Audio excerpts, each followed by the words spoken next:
hello.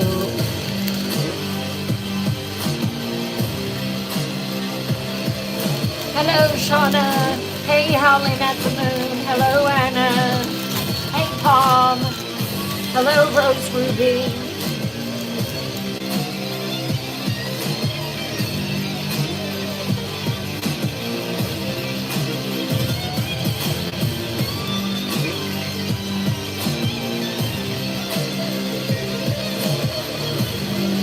Hello, Beverly Bright. Hello, Shirley. Hello, Melanie.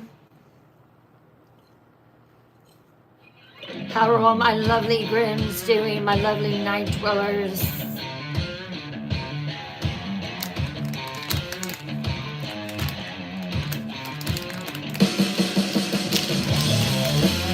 Hello, Julie.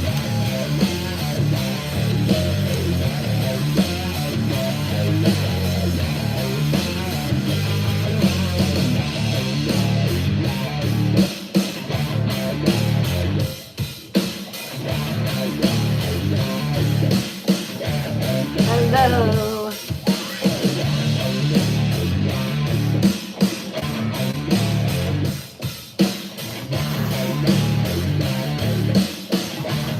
Hello, Penny.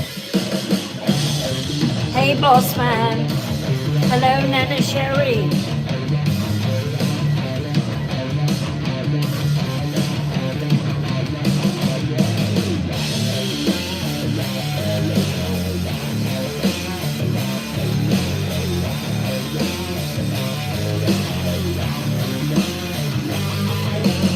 Hello, Anne.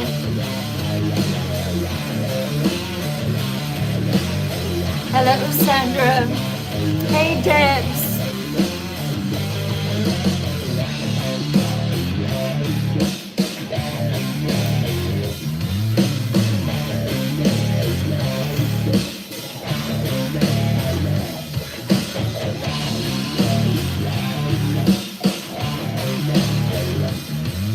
Hello, Owen.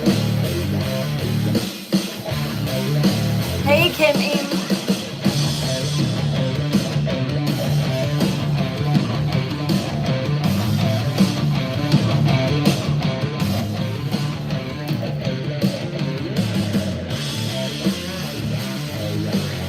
Hello, Owen. Aww. A heart.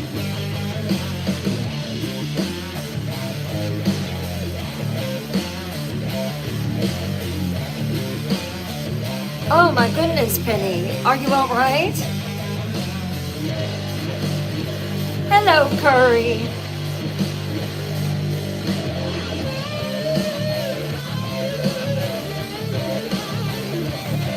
Some guy in a t-shirt.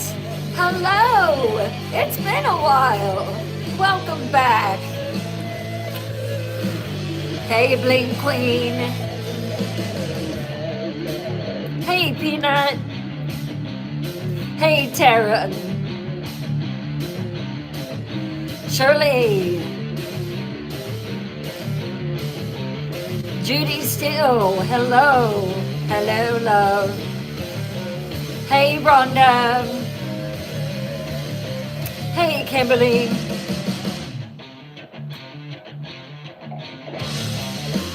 Beverly Bright. Diano, hello.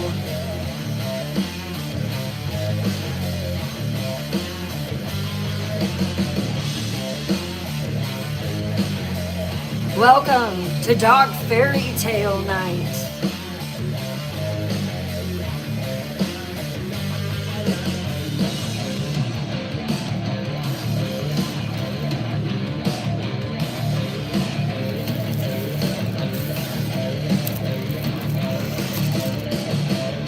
Hello in YouTube. Y-Spot. Sorry, I've got to get used to this. Too many changes all at once. Don't you agree?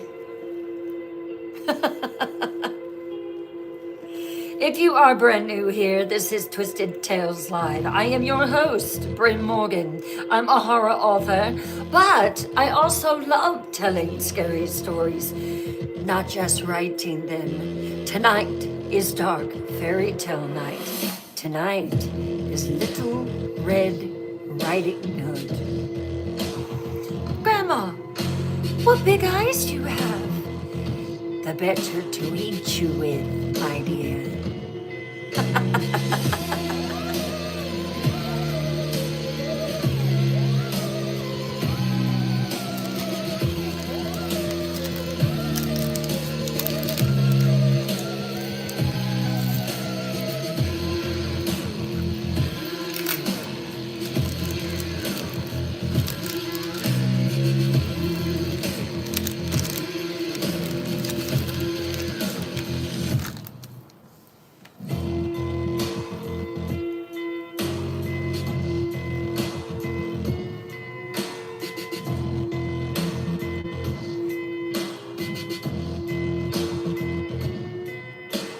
Three minutes.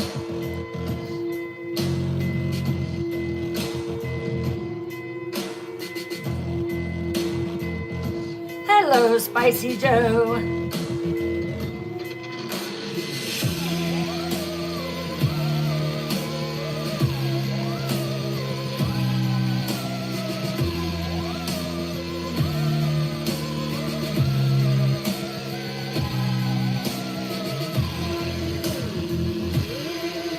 Hey, Susie Q. Hello, Rachel.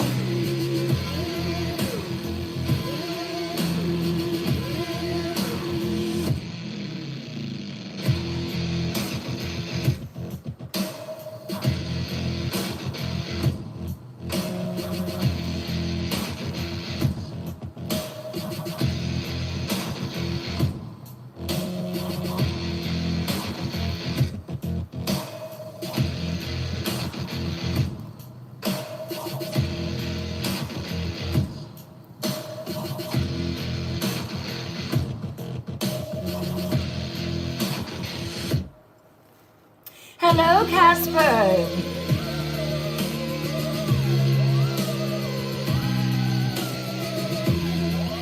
Are you ready, Susie? Good.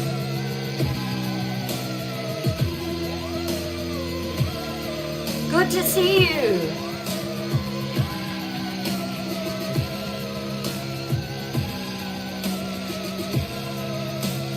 One minute.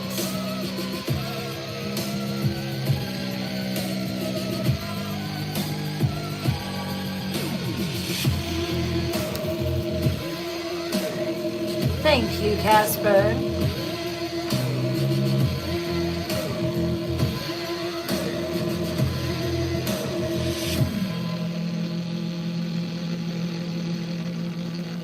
Let's start sharing the live. 5 friends, 10 friends, 15 friends. Let's get them in here. Thank you so much for the tapping. I'm already seeing it. Thank you so much. TikTok set my goal tonight. I didn't do it. It did it on its own. It's also set a flash goal. I don't even know what that is. Something.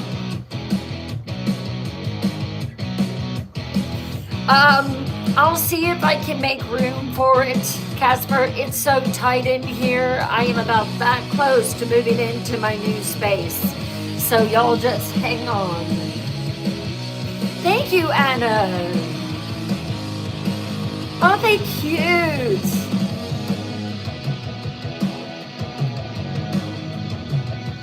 Love them.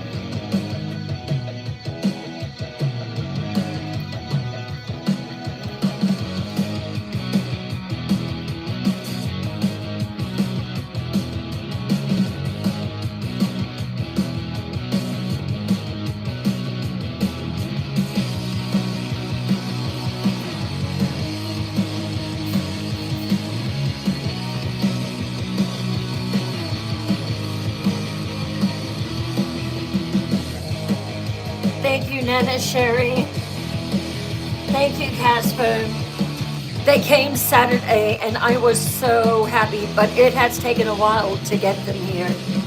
But they're pretty, I like them.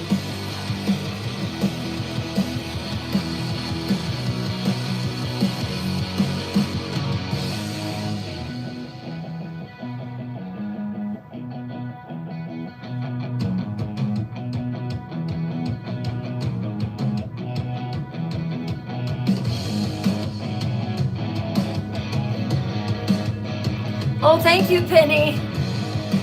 Mary Catherine.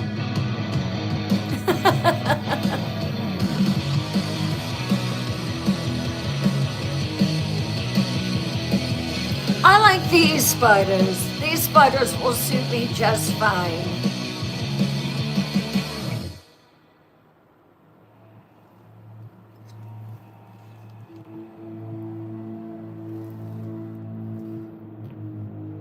Let me know if you can hear the music.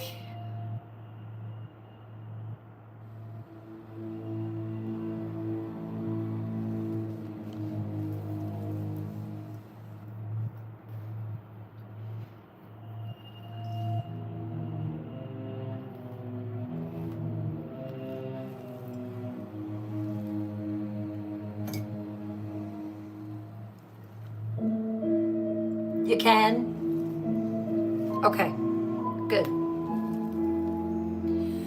Welcome, Night Dwellers, to the Night Realm. I am the Night Queen, and tonight is Dark Fairy Tales.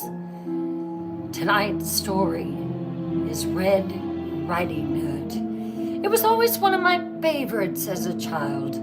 Not exactly sure why, but I always loved it. However, tonight is not for children.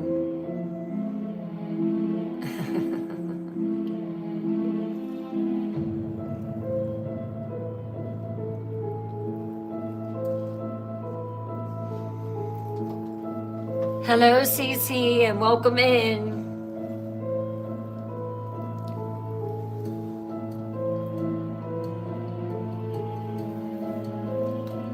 We have a way of how we enter into story time here. If you are new, follow along. But first, this is a safe space, a loving space, a warm, inviting community that we have worked very, very hard to build. And we want to keep it like that. We allow everything, even vampires, just not energy vampires, you know, the kind that comes in and sucks the life out of the room. We don't appreciate those at all, so if you're one of those, toodaloo.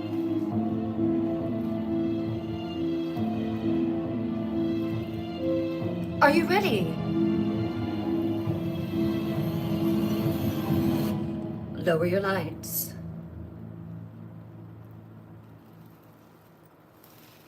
Lock your doors.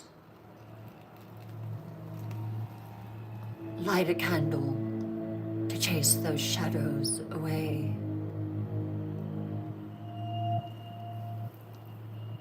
Pull your curtains nice and tight. Wrap yourself in your warmest blanket to avoid the chills that are about to crawl up your spine. And let's begin.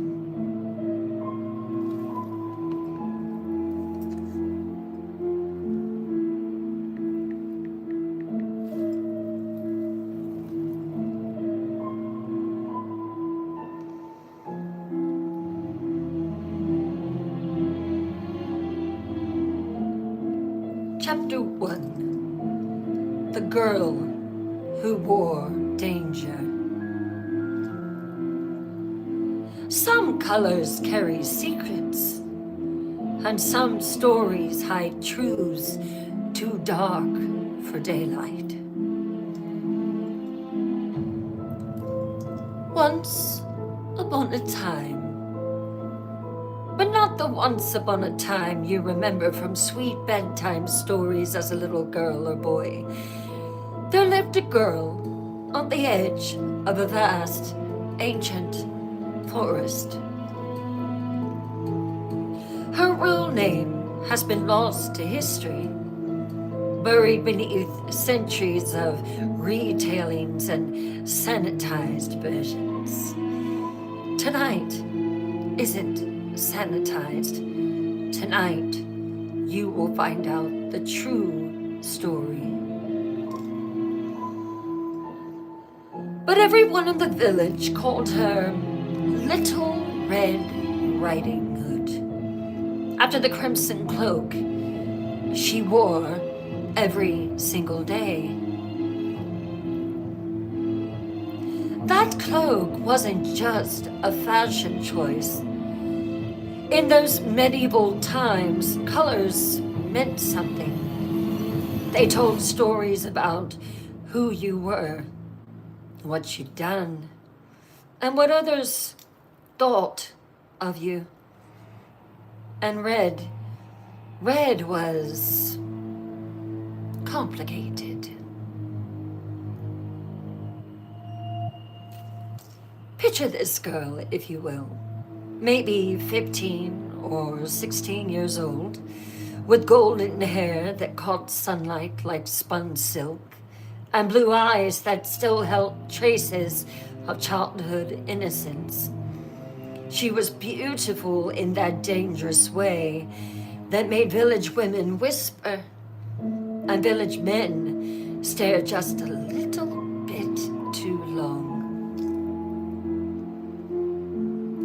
But she lived on the very edge of society, literally and figuratively. Her cottage sat at the border between the safe, civilized village and the wild, untamed forest, where ancient things still roamed and old rules still applied. Her mother had raised her alone when her father disappeared. Red was just a child. Some said he'd run off with a traveling merchant's daughter. Others whispered dark stories about things that hunted in the deep woods. And so many men that never came home.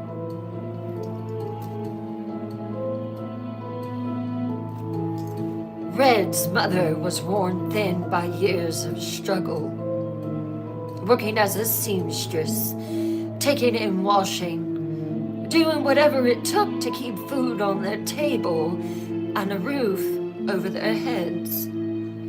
She'd grown hard and suspicious over the years, the way women do when they've learned that their work is not kind to those without protection. She sat Red down one night. Red, the world is dangerous for girls like you. Her mother would say it every time Red left the house. Listen to me. Stay on the main path. Never talk to strangers. Keep your head covered. Never take it off. And for heaven's sake, don't let anyone see too much of who you really are. You're far too beautiful. Promise me. Of course, Mother. I promise. Red would nod and promise to be careful, but inside she burned with restless energy of youth. She wanted to explore, to discover, to experience life beyond the narrow confines of their small village. She had no idea that something in the forest, deep in the forest, had already noticed her. Something that had been watching, waiting, learning her patterns, and planning its approach.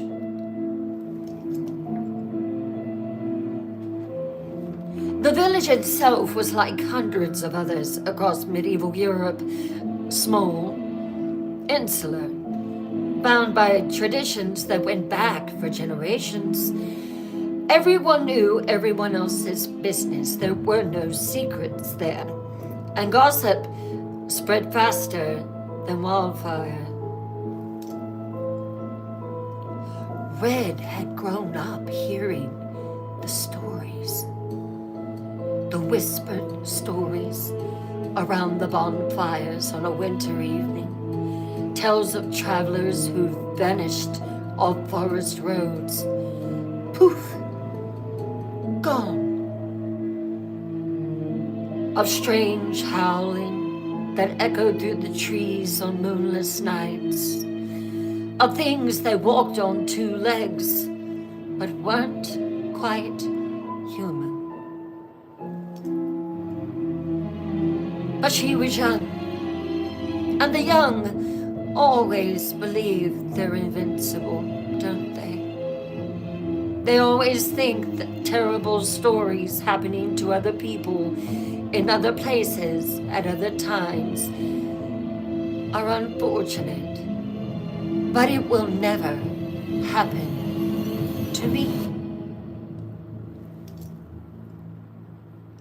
What Red didn't understand, what no one had ever told her, was that her red cloak made her visible from great distances. It marked her as different, as noteworthy, as someone worth watching.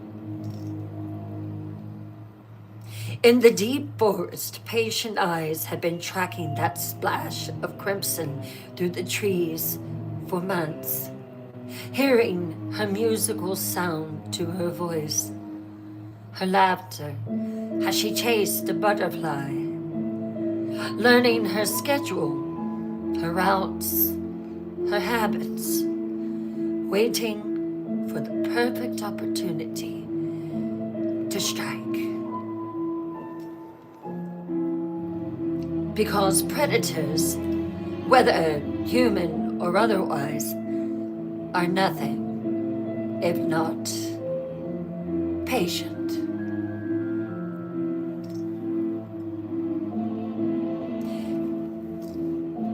Did you know that in the medieval times, colors told your life story? Drop a red circle in the comments if you never knew this. Something had been watching Red for months. Comment if you're starting to get the chills. The young always think terrible things happen to other people. Fact or not? Let me know in the comments. And then came the day when patience paid off, and the thing in the forest finally made its move.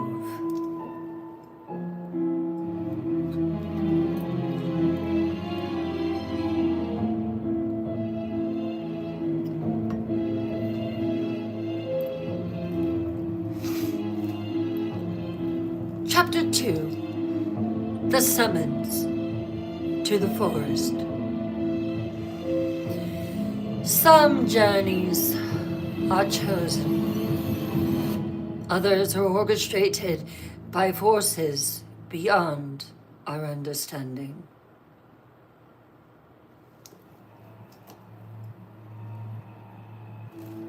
The morning dawned gray and misty, with autumn fog rolling through the village streets like ghostly fingers searching for something lost. Red woke to her mother shaking her shoulder, worry lines deep around her eyes. Red, wake up. Red began to stir. Your grandmother has sent word by a huntsman, her mother said, holding up a crumpled piece of parchment. She's taken ill and needs supplies medicine, food, someone to tend to her. You'll do it, won't you? Of course, Mother. Is she all right? She will be, if we can get you there quickly enough. Red sat up in her narrow bed, immediately alert. Grandmother lived deep in the forest, in a cottage that had been built generations ago when the tree line was different and the world was wilder. She rarely asked for help. That was part of her problem. Priding herself on her independence despite her advancing age. How ill is she? Red asked, though she was already reaching for her dress. Bad enough that she sent for help. You know how stubborn your grandmother is, her mother replied grimly. You know how stubborn she is. If she's asking for assistance, she must truly need it, Red.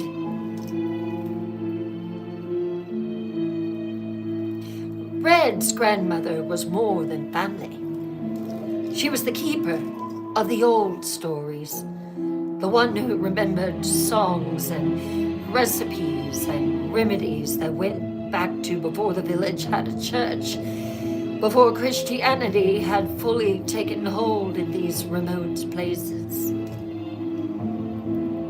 She lived, as she had always lived, by the cycles of the moon and the changing of the seasons. Some of the more religious worshippers in the village whispered that she knew too much about herbs and healing, that her remedies worked too well to be entirely natural. It was fitting for her to be deep in the woods, away from people, away from her tonics and potions. But the moment that their own children fell sick, or their wives had difficult births, who did they call on? They still found the way to her door, begging for help that they couldn't get anywhere else. And she let them in because she was good-natured. She never met a stranger, and if you needed help, you could count on her. A good lady.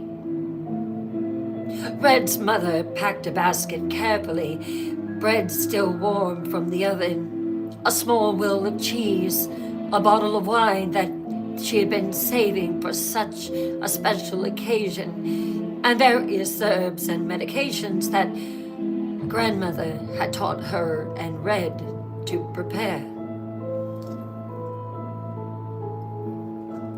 The mother pushed Red out into the fog. Take the main road, her mother instructed, as she always did. Don't cut through the forest, even if it seems faster. Just stay on the road. Don't stop to talk to anyone you meet. Do not take off your hood. Promise me, I won't. Don't let anyone know what you're carrying or where you're going. Don't tell a soul, Red.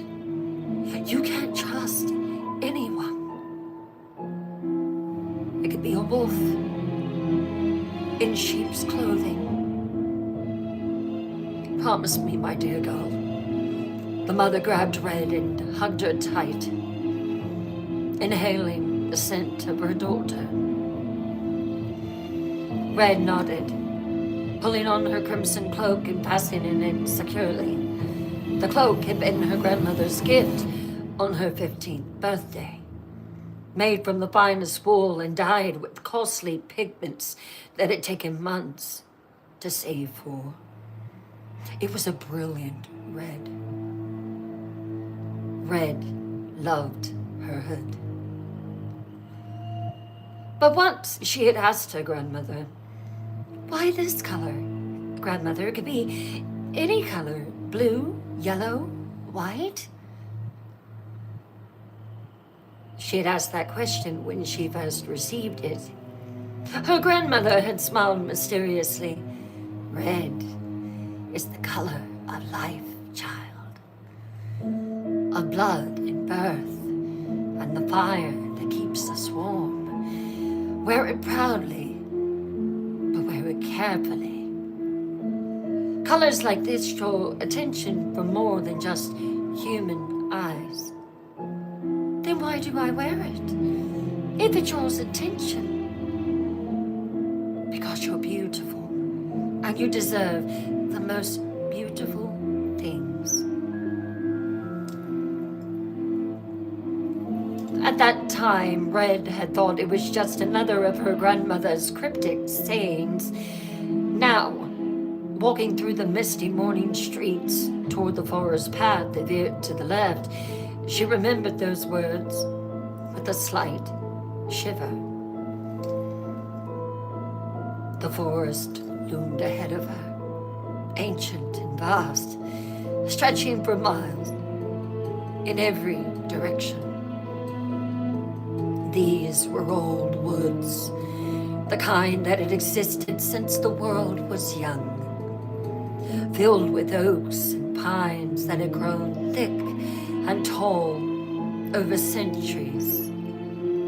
During the day, with sunlight filtering through the canopy, the forest could seem almost friendly. Birds sang in the branches. Red would sing with them. Small animals rustled through the undergrowth. Flowers bloomed in hidden clearings. She picked a bouquet. But Red had grown up hearing the other stories too, about the sounds that echoed through the trees at night, about the shadows that moved independently of the wind, about the things that watched from just beyond the edge of vision.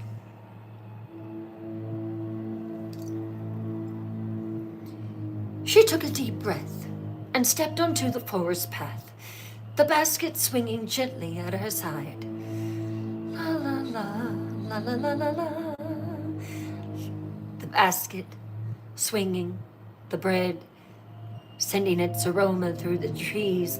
The morning mist seemed thicker here, swirling around her feet like mist.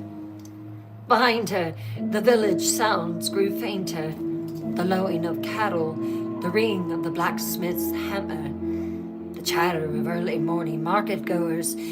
Ahead lay only the deep, deep, patient silence of the ancient woods. Red walked steadily, her footsteps muffled by centuries of fallen leaves. She tried to keep her mind on grandmother, on the healing herbs in the basket, on the warm cottage with its blue shutters that waited somewhere deeper in the forest. But she saw the flowers that she had picked, and she imagined one day a handsome woodsman coming to her and telling her that he loved her and declaring his beauty. Why, sir, the flowers are absolutely beautiful. Where did you get them? She was using her imagination. She tried not to think about the feeling that had been growing stronger with each step.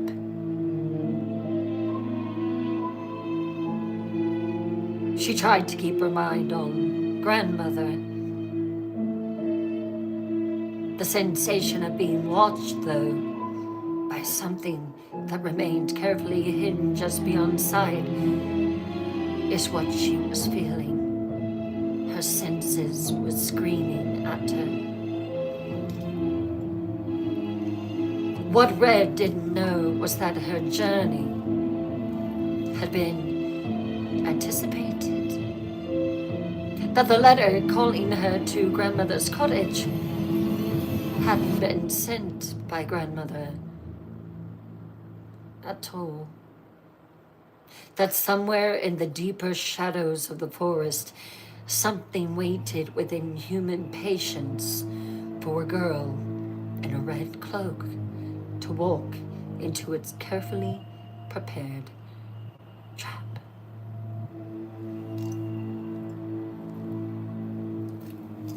The letter wasn't from her grandmother, Night Dwellers. Drop a scary emoji if you saw this twist coming. She feels like she's being watched. We've all had that creepy feeling, haven't we? Ancient woods with their own secrets. Comment if the forest gives you chills. Because deep in those ancient woods, something that wore a human face but hid a monster's heart was about to reveal itself.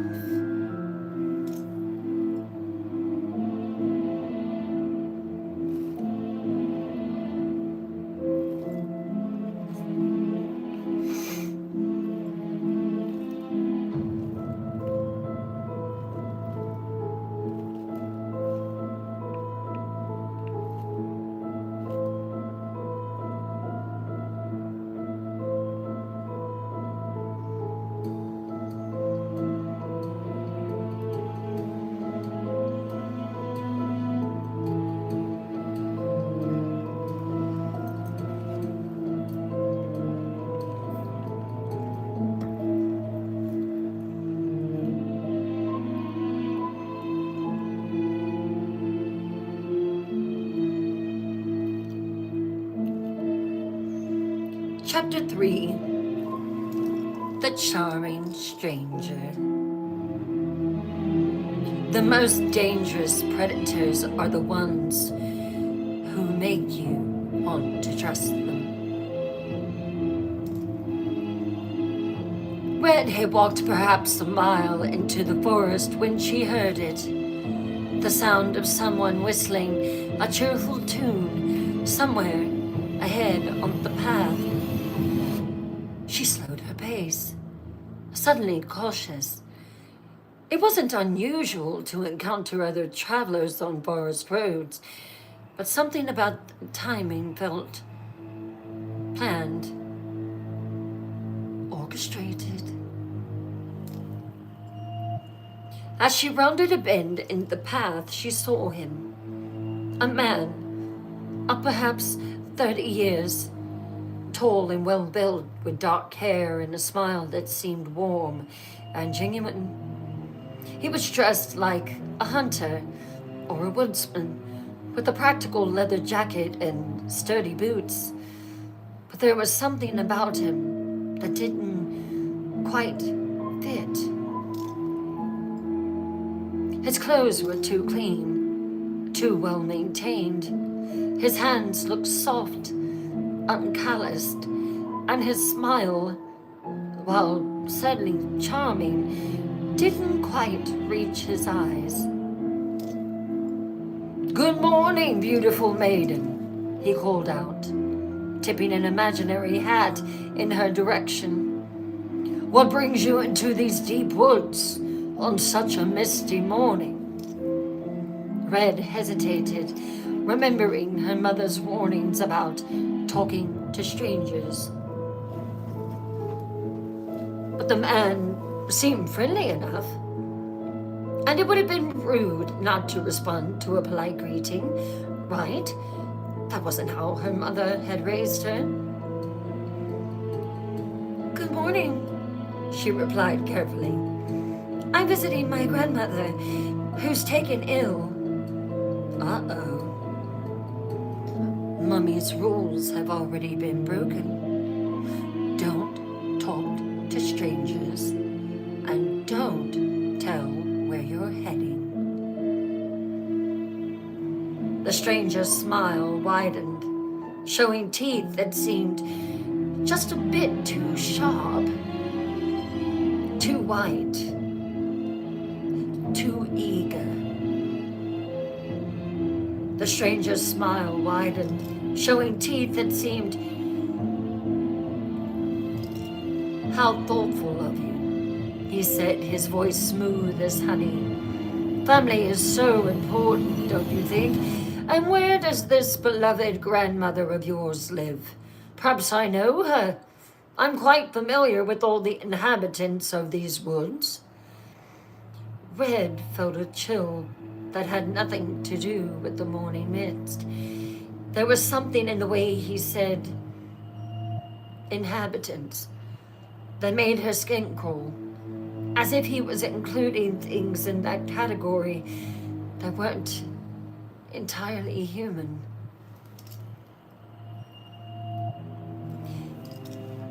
She lives in the cottage, the one with the pretty blue shutters.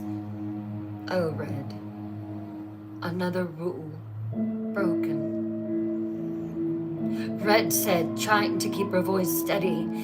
About 2 miles deeper into the forest. Ah, yes, the stranger nodded knowingly.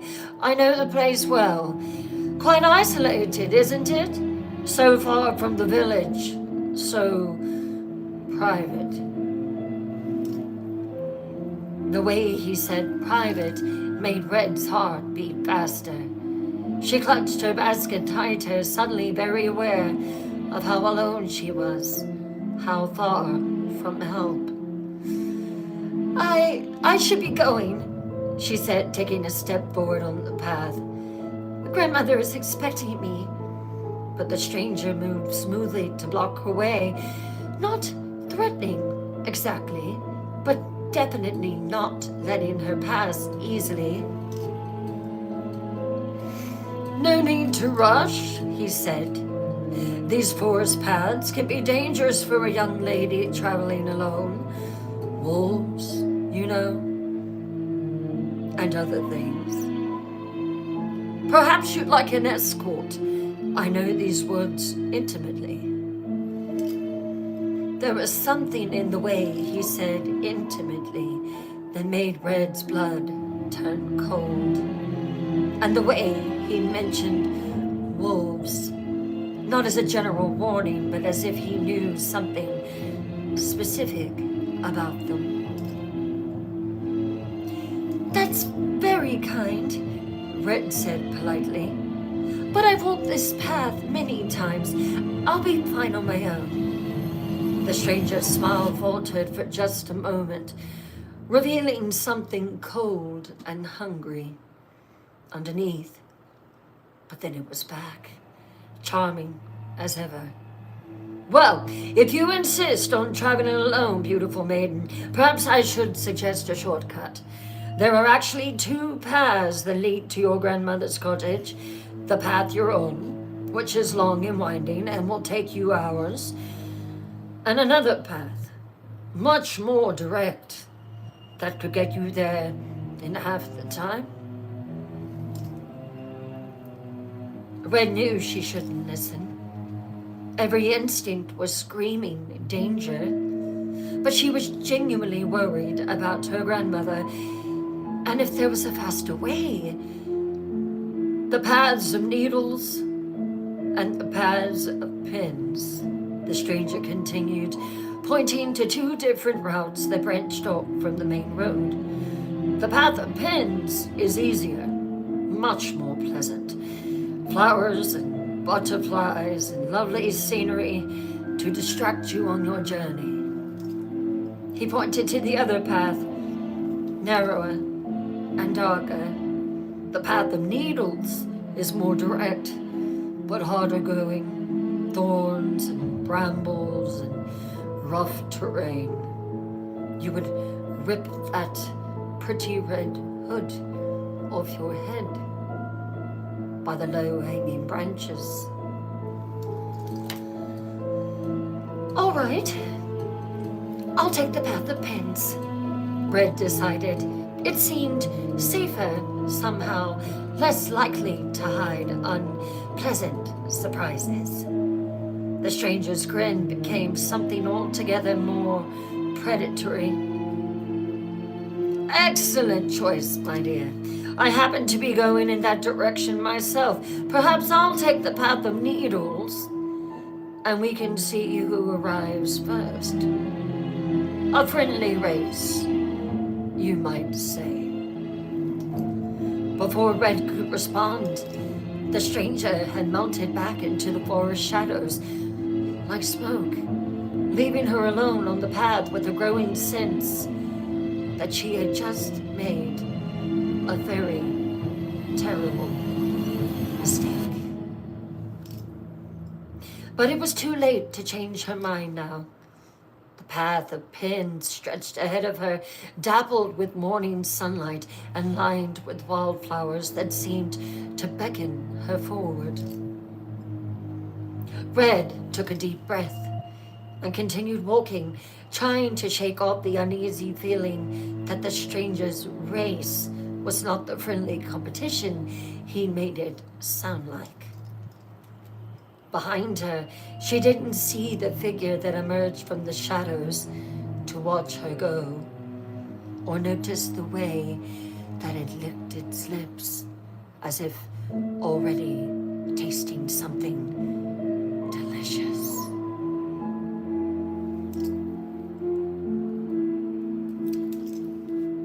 His smile didn't reach his eyes. We've all met someone like this, haven't we? The path of needles versus the path of pins. She chose wrong, and she doesn't even know it yet. He melted back into the shadows like smoke. I would say, definitely not human. Wouldn't you?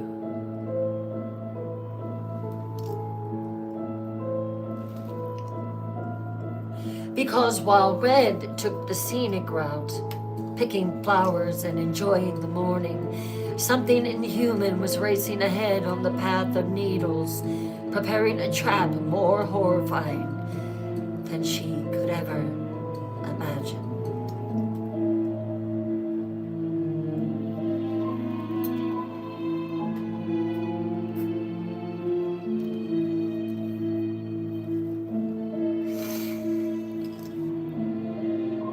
Chapter 4, The Race to Grandmother's House.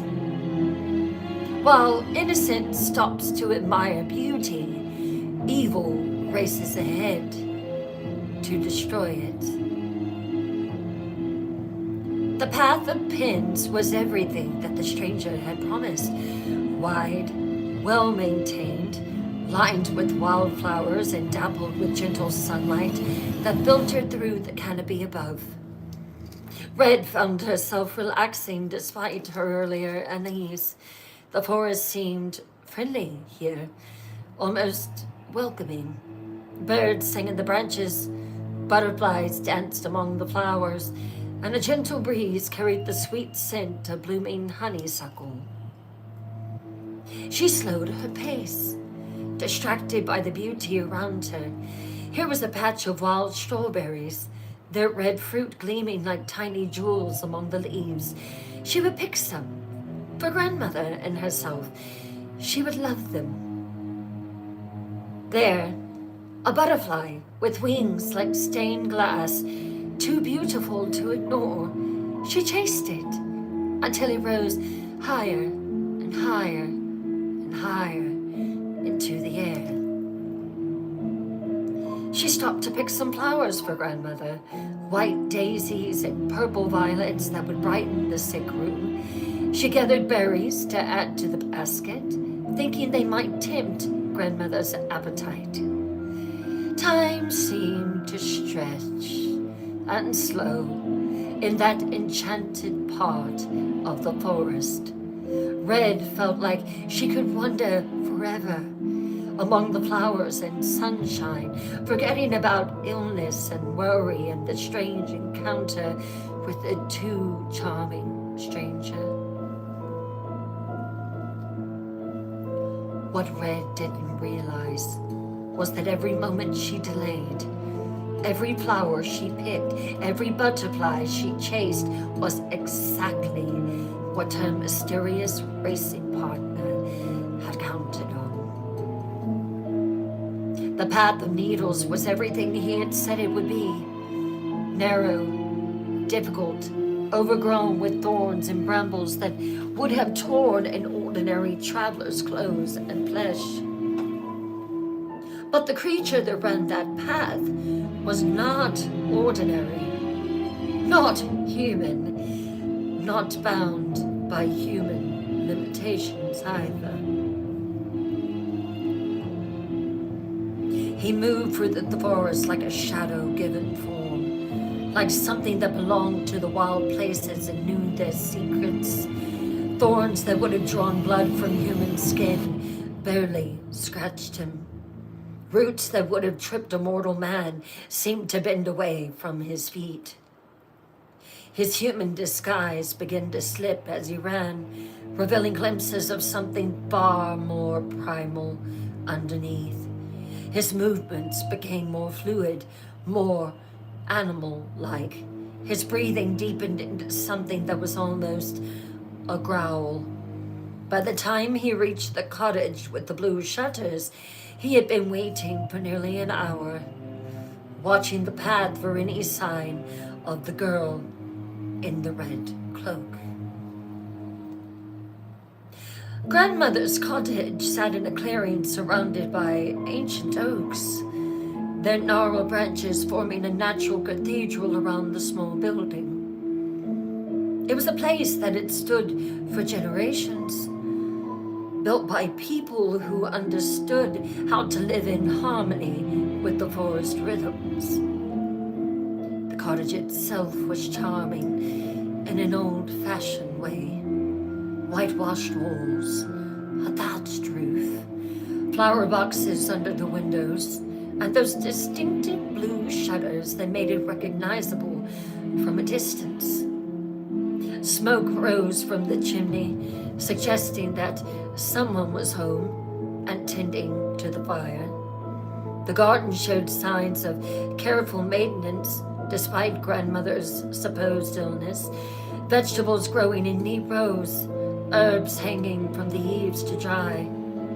The stranger approached the cottage carefully, studying it with the calculating gaze of someone planning an invasion.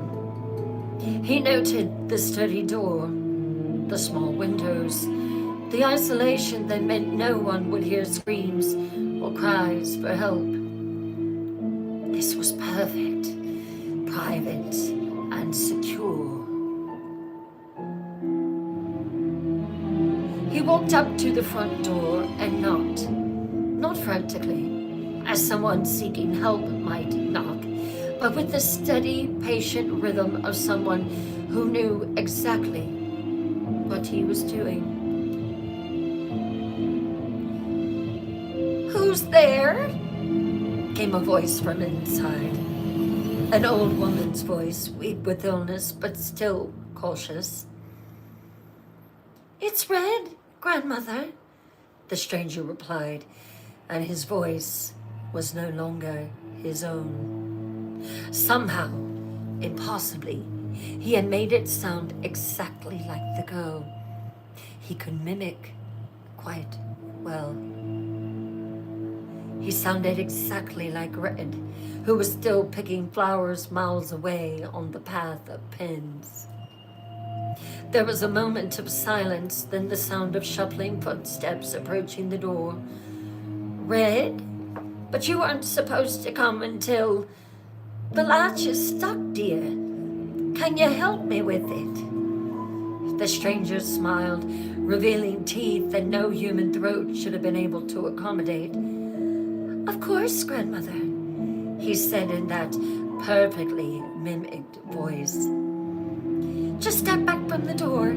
I'll take care of everything." And in the forest clearing, surrounded by ancient trees that had witnessed countless tragedies over the centuries, another dark chapter was about to begin.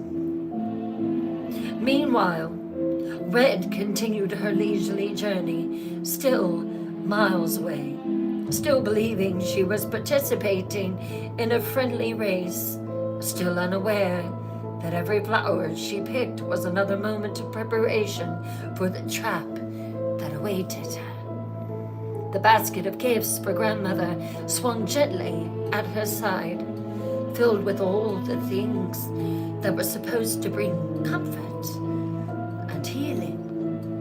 She had no idea that by the time she reached the cottage with the blue shutters, comfort and healing would be the last thing on everyone's mind.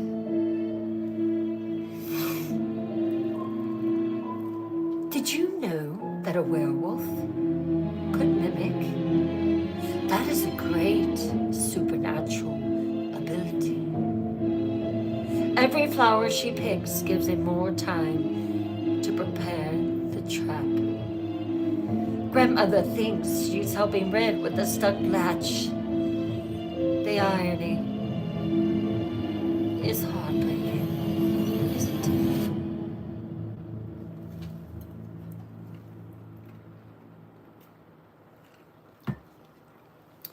Because what happened next in Grandmother's cottage over the next hour would change everything. And by the time the Red arrived, she would be walking into a nightmare beyond imagination.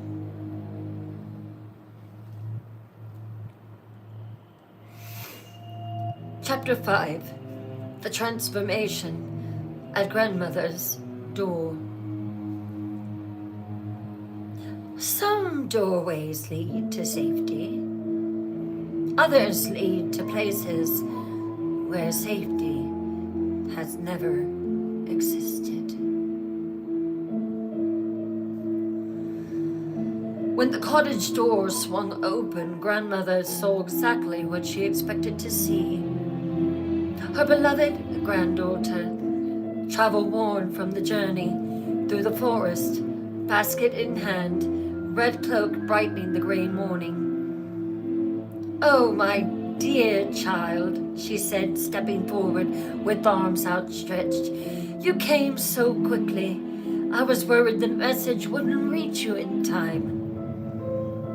But as she moved closer, something felt wrong. The figure in the doorway was taller than Red should have been. The smile was too wide, showing too many teeth, and the eyes were not her granddaughter's gentle blue, but something yellow and predatory that reflected light like an animal's. Grandmother tried to step back, but it was too late. The thing wearing Red's form reached out with hands that had grown longer, stronger, tipped with claws that belonged on no human creature. "Don't be afraid, Grandmother," it said in Red's voice, but the words carried an undertone of growling that made the old woman's blood freeze. "I'm here to take care of everything." What happened next was swift, but not merciful. The creature's human disguise melted away entirely, revealing something that belonged to nightmares and ancient fears, neither fully human nor fully beast, but caught somewhere between the two. Grandmother had lived long enough to remember the old stories, the warnings her own grandmother had whispered about things that could wear human faces but harbored inhuman hungers. She had thought those were just tales told to frighten children. Now, in her final moments, she realized they had been survival instructions. The cottage fell silent. The cheerful fire in the hearth continued to crackle. The kettle on the stove continued to steam, ready for the tea that would never be served. Outside, birds continued to sing, unaware that something terrible had just occurred within those whitewashed walls. The creature that had once pretended to be a charming stranger now moved through Grandmother's home with purposeful efficiency. It knew exactly what needed to be done to prepare for the next phase of its plan. It searched through grandmother's wardrobe until it found an old nightgown, white cotton, faded from many washings, smelling of lavender and age. It pulled the garment over its transformed body, though the fabric strained to contain its unnatural proportions. Next came grandmother's nightcap, the one she wore to keep her gray hair neat while sleeping. The creature arranged it carefully, making sure it would cast shadows that might hide the inhuman features that no amount of disguise could completely conceal. Finally, it climbed into grandmother's bed, pulling the quilted coverlet up to its chin. The bed creaked ominously under its weight, but held. From the outside, the cottage looked exactly as it had before. Peaceful, welcoming, a safe haven in the wilderness. Smoke still rose from the chimney. The garden still bloomed with vegetables and herbs. The blue shutters still caught what little sunlight filtered through the morning mist. But inside, something waited with inhuman patience for the sound of footsteps on the garden path, for the gentle knock of a beloved granddaughter who had no idea what she was walking into. The creature listened with ears far more sensitive than human ones for the approach of its true prey. It had been watching the girl in the red cloak for months, learning her habits, her routes, her relationships. It knew she would come. She was devoted to her grandmother, responsible and caring in the way that young women were taught to be. All the creature had to do was wait, and she would deliver herself directly into its grasp. In the forest, Red was finally nearing the end of her journey. The path of pins had led her through some of the most beautiful parts of the woods. Perhaps it had taken longer than she thought, but it was so lovely. Sun-dappled clearings where deer grazed peacefully, streams that bubbled over smooth stones, ancient trees that seemed to whisper secrets in languages older than memory. She had enjoyed the walk despite her worry about grandmother. The exercise had warmed her, and the basket felt lighter with anticipation. Soon she would be able to comfort her beloved grandmother, tend to her needs, cut them a piece of bread with some fresh jam, perhaps hear one of the old stories that had filled her childhood with wonder and wisdom. As she approached the familiar clearing, Red felt her heart lift at the sight of the cottage with its cheerful blue shutters. Everything looked normal, peaceful, exactly as it should be. Smoke rose from the chimney, suggesting that grandmother was well enough to tend to the fire. The garden showed no signs of neglect. The cottage door stood slightly ajar, as if someone inside was expecting a visitor. Red quickened her pace, eager to embrace her grandmother and begin the work of nursing her back to health. She had no idea that with each step, she was walking deeper into a trap that had been months in the planning. Behind that slightly opening door, something inhuman waited with growing anticipation for the moment when innocence would walk willingly into the embrace of absolute evil. Grandmother realized the old stories were survival instructions. Did that give you chills? The cottage looks peaceful, but horror waits inside. The deception. She's walking into a trap months in the making. The patience of this monster is terrifying. And when Red knocked on that cottage door, she had no idea she was about to have the most terrifying conversation of her life. Let's take an intermission, shall we? 10 minutes. When we come back, I will continue the dark fairy tale, Red Riding Hood. I'll be right back.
What are you thinking about the dog version of Little Red Riding Hood?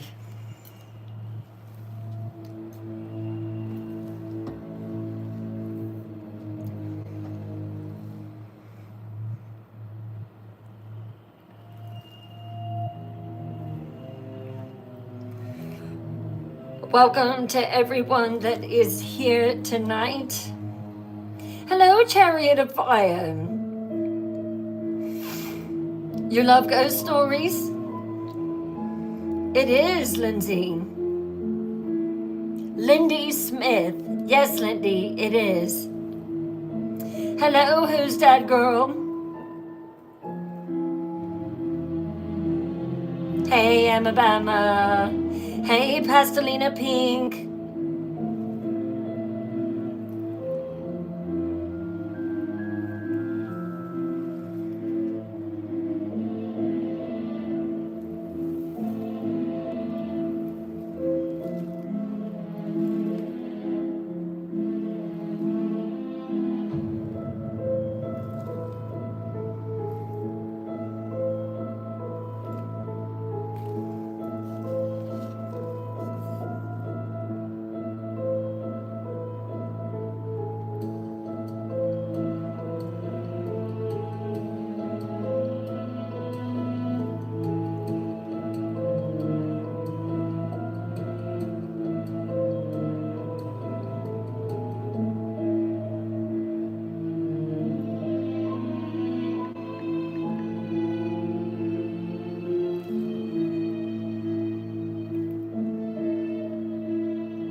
Hello, Crystal.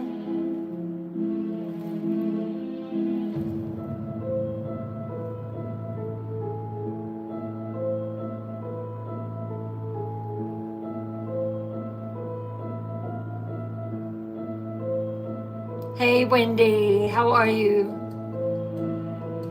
You like it, Ruby? Oh, you like it, Julie? Good, good, good, good.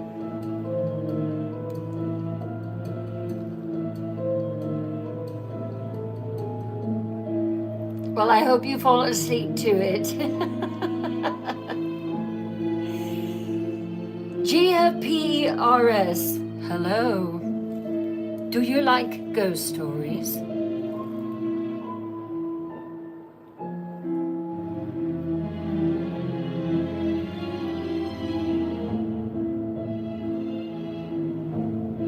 Thank you for the heartbeats.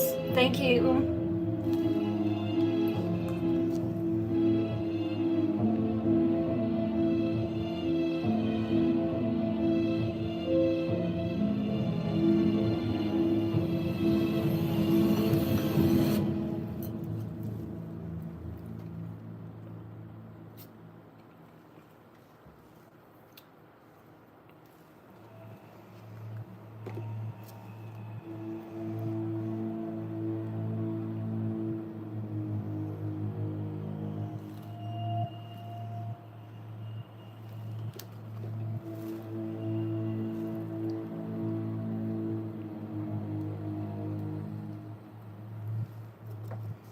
Who is behind me, Janita? That is Mary Catherine. Isn't she charming?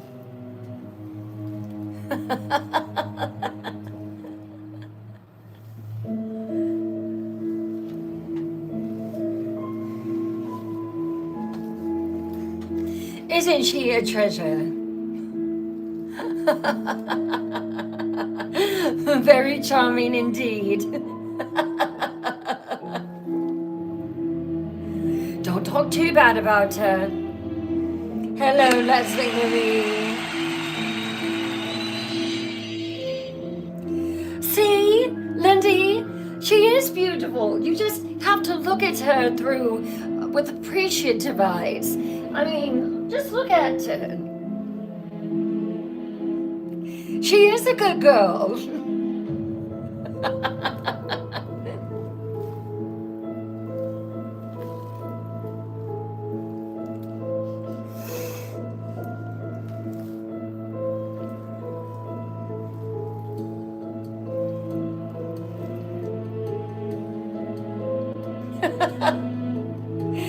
She looks like child's play.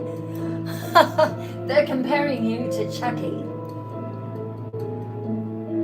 All I know is that at one point I was sitting like this and she was half hidden. Next scene, I look up and she is full face. I can see her completely. I think she moves. Yes. Yeah, don't. See? She's moving now.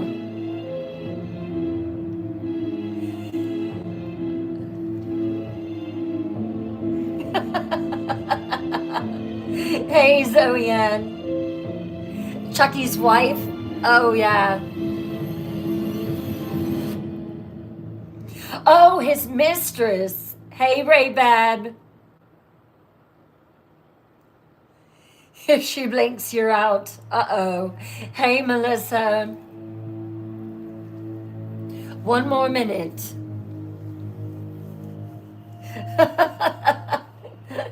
Hey, Ray Bab, how are you?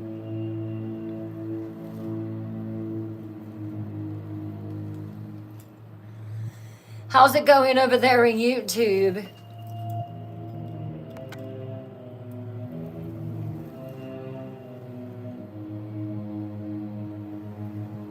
Happy fall! Yes, today is the first day of fall. It certainly does not feel like it here. Not at all. Aw, I love it. Thank you for the caterpillar chaos. That was so cute. It does not feel like fall here. Oh, you just came from YouTube, Zoe Ann? Okay.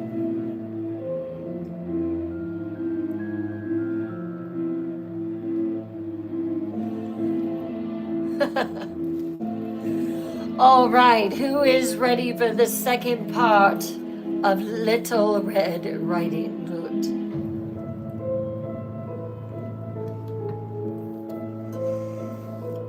Yeah, I think it was up in it might have been in the 80s here, but we have that humidity which just makes it worse. Back and ready? All right.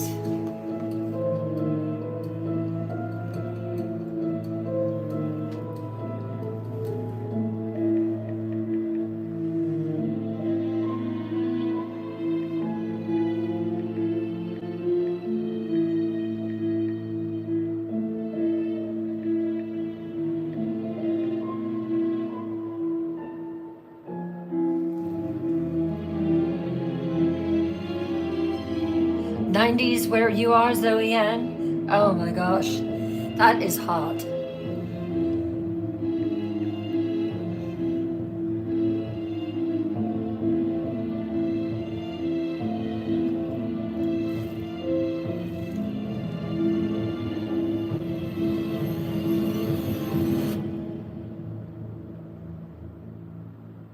All right. Chapter 6, The Voice in the Darkness. Sometimes the most familiar voices hide the most foreign intentions. Red knocked gently on the cottage door, not wanting to startle her ailing grandmother. Grandmother? It's me, Red. Mother sent me with medicine and food. From inside came her grandmother's voice, but something about it sounded strange, deeper, somehow, rougher, as if the old woman was speaking through a throat raw with illness. Come in, my dear child. I'm too weak to get up and greet you properly. Red pushed open the door and stepped into the cottage's main room. Everything looked exactly as she remembered. The same worn wooden furniture, the same faded tapestries on the walls, the same herbs hanging in bundles from the ceiling beams. But something felt wrong. The air was thicker than it should have been, heavy with a scent she couldn't identify.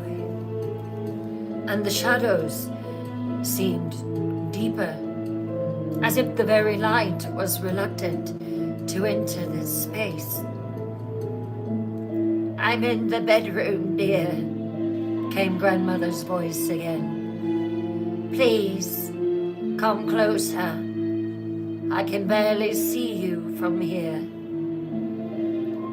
Red moved toward the bedroom, her footsteps usually loud on the wooden floors.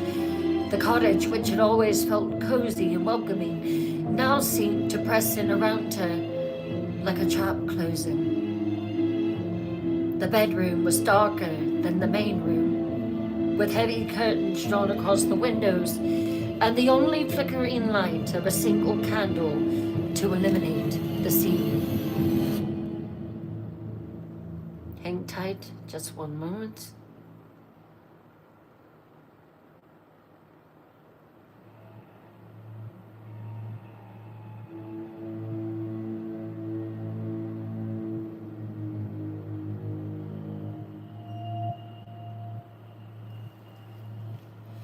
Red moved toward the bedroom, her footsteps usually loud on the wooden floors.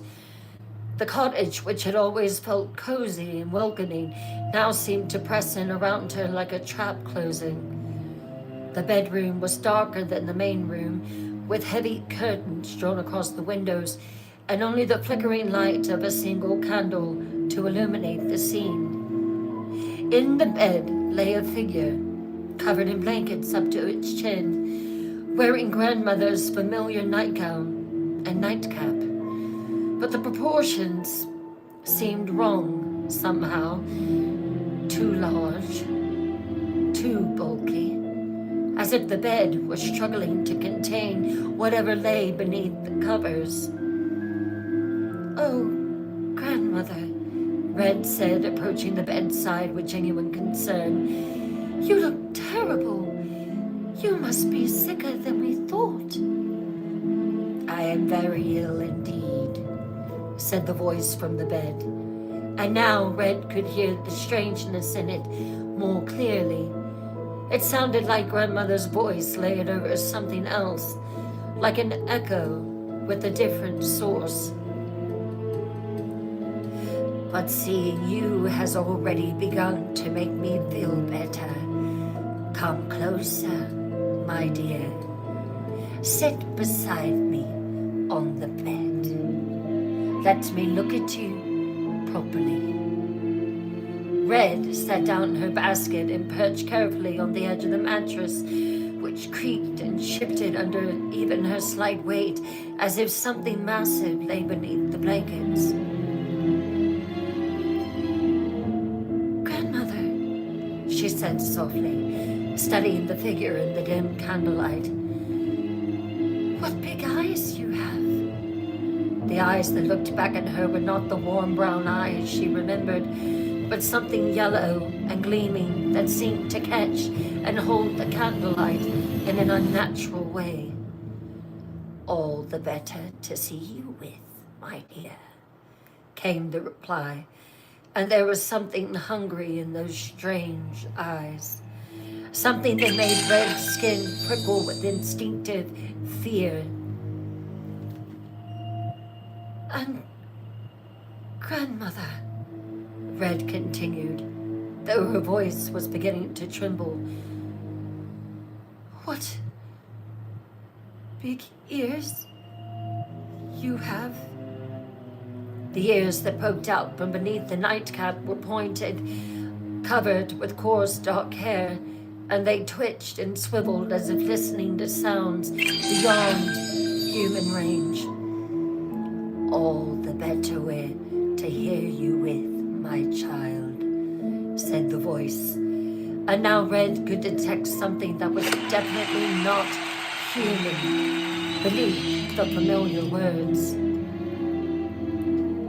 Grandmother, Red whispered, her heart pounding so hard she could barely speak.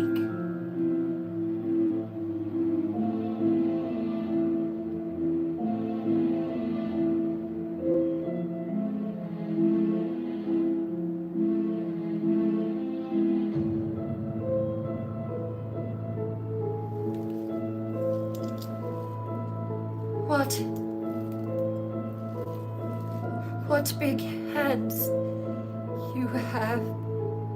The hands that emerged from beneath the blankets were enormous, with fingers too long and joints that bent in ways that human fingers shouldn't be able to bend.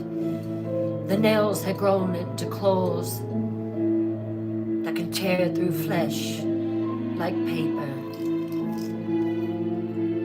All the better to hold you with, said the thing in the bed, and its voice had dropped all pretense of being grandmother's. Now it was something that belonged to the deep forest, to the spaces between human understanding and primitive fear. Red tried to stand, tried to back away from the bed, but those impossibly large hands shot out and grasped her arms within human strength. And grandmother, she gasped, staring into that familiar but utterly transformed face. What big teeth you have! The thing that had been pretending to be her grandmother smiled, and its smile was full of teeth like daggers, teeth designed for tearing and rending, teeth that belonged to something that had never been human at all. All the better to eat you with, my dear. The blankets fell away, revealing the full horror of what Red had been speaking to. It was neither fully human nor fully animal, but a werewolf caught between the two, a nightmare made flesh, a creature from the oldest and darkest stories, the kind of thing that parents whispered about to make children behave. Red opened her mouth to scream, but no sound came. Terror had stolen her voice, her breath, her ability to do anything but stare in absolute horror at the monster that had been waiting for her. Outside the cottage, the forest continued its peaceful existence. Birds sang in the trees. A gentle breeze stirred the leaves. The sun climbed higher in the sky, promising a beautiful day. But inside the cottage, with the blue shutters, beauty and peace were about to become nothing more than memories. The classic dialogue, but absolutely terrifying when you really think about it. Terror stole her voice. We've all felt that paralyzing fear at one time in our lives, haven't we? Neither fully human nor animal, the thing of nightmares.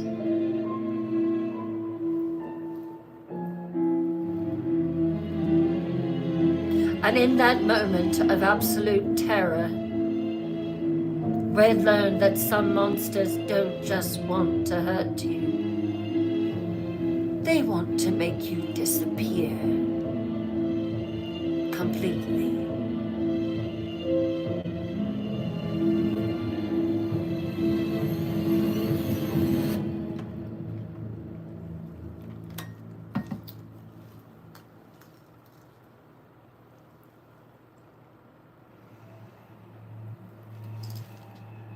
In the deep woods, screams echo briefly before being swallowed by ancient trees that have heard it all before. What happened next in that cottage occurred so quickly that if someone had been watching from the outside, they might have missed it entirely. One moment, Red was sitting frozen with terror on the edge of the bed, staring into the face of something that should not have existed. The next moment, she was gone. The cottage fell silent again, more silent than it had ever been before Red's arrival. It was the kind of silence that follows violence, heavy and oppressive, and somehow final. The candle continued to flicker. The fire in the hearth continued to crackle. But these normal sounds seemed muffled now, as if the very air had thickened with secrets too terrible to speak aloud. On the bed, something large and satisfied settled itself more comfortably under the blankets. Its breathing was deep and regular, not the shallow, painted breathing of someone ill, but the steady rhythm of something that had just completed a long, anticipated meal. The basket Red had brought sat forgotten on the floor, its contents of bread and cheese and medicine no longer needed. The flowers she had picked along the way lay scattered across the wooden planks, covered in blood, already beginning to wilt in the unnatural atmosphere. Hours passed. The sun reached its zenith and began its slow descent toward evening. Still, the cottage remained silent. Still, nothing stirred within its walls except for the gentle snore that came from the bedroom. In the village, Red's mother began to worry. Her daughter should have returned by now, or at least sent word that she was staying the night to care for her grandmother. It wasn't like Red to leave her mother wondering about her safety. As afternoon shadows lengthened into evening, the worried mother made a decision.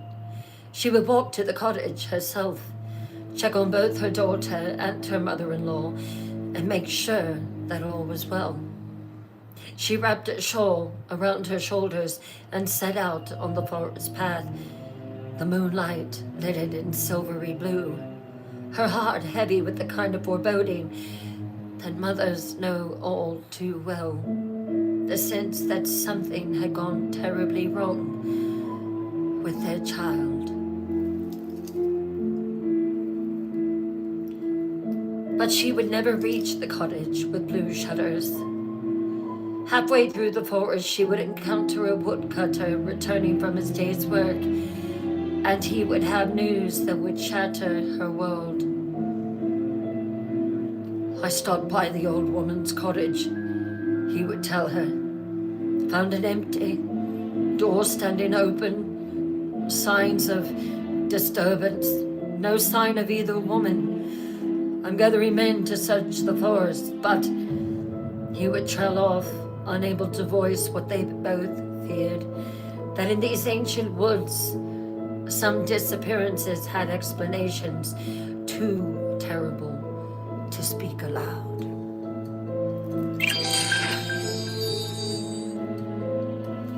Back in the cottage, the thing in the bed stirred as evening approached. Its rest had been deep and satisfying. 2 meals, in one day, the kind of sleep that follows complete fulfillment. But now it was time to move on. The cottage had served its purpose, but it was no longer safe.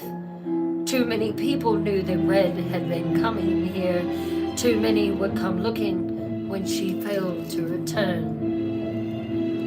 The creature rose from the bed, grandmother's nightgown falling away to reveal its true form in the fading light.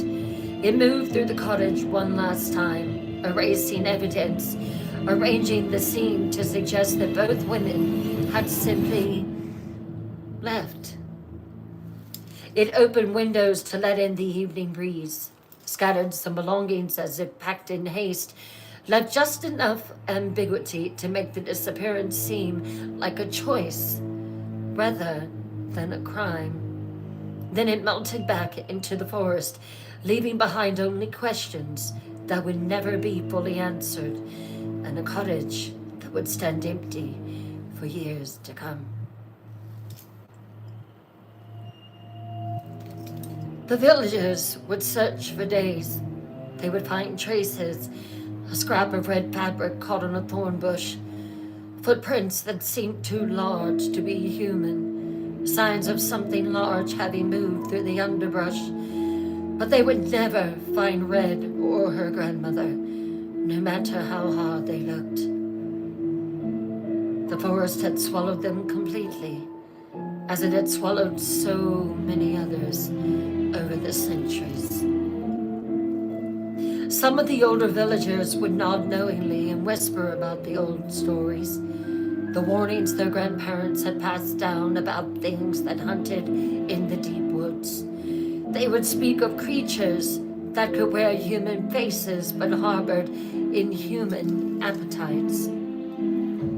But the younger villagers would dismiss these as mere superstition, preferring to believe that the women had simply decided to start new lives elsewhere, far from the constraints of village society. Years would pass. The cottage with the blue shutters would fall into disrepair. Vines would grow over the windows. The roof would leak. The garden would return to wilderness.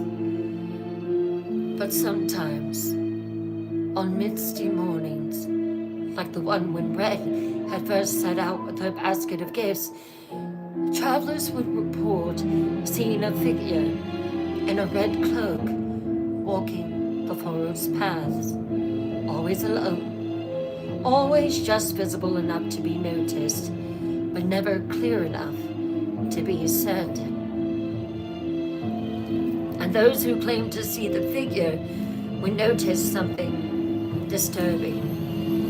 They never seemed to cast a shadow, and birds would fall silent whenever it passed. The cottage would stand empty for years. Places hold memories of trauma, don't they? Some disappearances have explanations too terrible to speak. The village knows.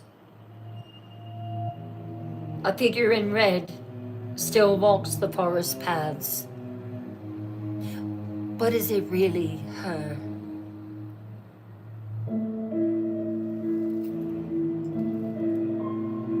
But this story has one more twist.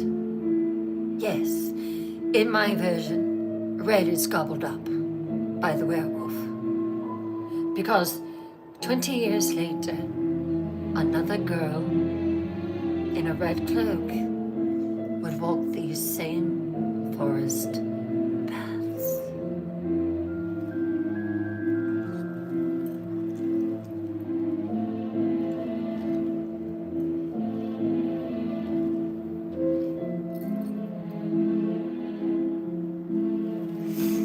Chapter 8. The pattern repeats. Evil rarely strikes just once, night dwellers. It finds what works and repeats it until someone breaks the cycle. 20 years passed. The story of Red and her grandmother became legend in the village. They all knew what had happened. They didn't run off together. The werewolf had got them. It was a cautionary tale that parents told their children about the dangers of straying far from safe paths and talking to strangers. Yes, they talked about talking to strangers even in the medieval days. But legends have a way of fading with time. And 20 years is long enough for fear to transform into folklore, for real terror to become a bedtime story. A new generation had grown up in the village, children who had never known the girl in the red cloak, who thought the old warnings were just quaint superstitions from a more primitive time. Among them was another girl. Sarah was her name. Sarah, with golden hair and bright eyes and that particular combination of beauty and innocence that had once attracted the attention of something inhuman. Sarah's grandmother also lived alone in the forest, though not in the same cottage that had once housed the first grandmother. This cottage sat even deeper in the woods, in a clearing surrounded by ancient stones that some said were older than memory. Unlike the first grandmother, this one had skills that the village found useful, but unsettling. Knowledge of herbs and healing, and ability to find lost things, a way of knowing about events before they ever happened. The morning came when Sarah's grandmother sent word that she was ill and needed care. The message came by way of a traveling peddler, just as it had 20 years before. Sarah's mother packed a basket with food and medicine, wrapped her daughter in a cloak of deep crimson wool, and sent her into the forest with the same warnings that had been given to the girl who came before her. Red. Stay on the path, don't talk to strangers, and come home before dark.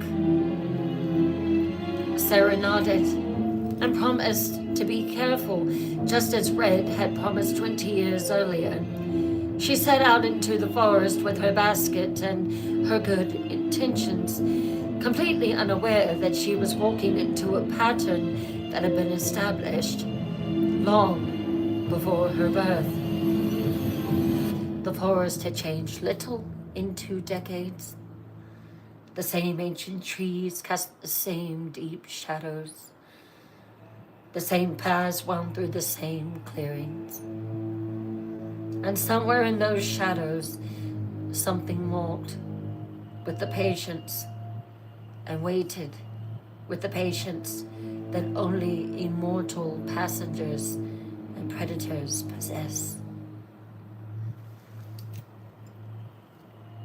Sarah had walked perhaps a mile when she heard the sound of someone whistling a cheerful tune. The same tune that Red had heard all those years ago, though Sarah had no way of knowing this.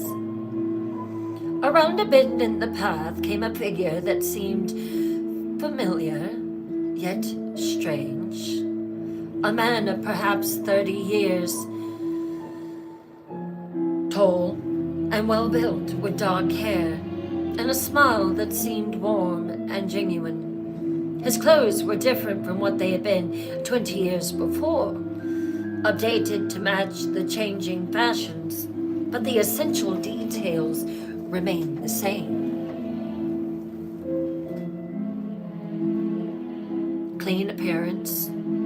soft hands, and a smile that didn't quite reach his eyes.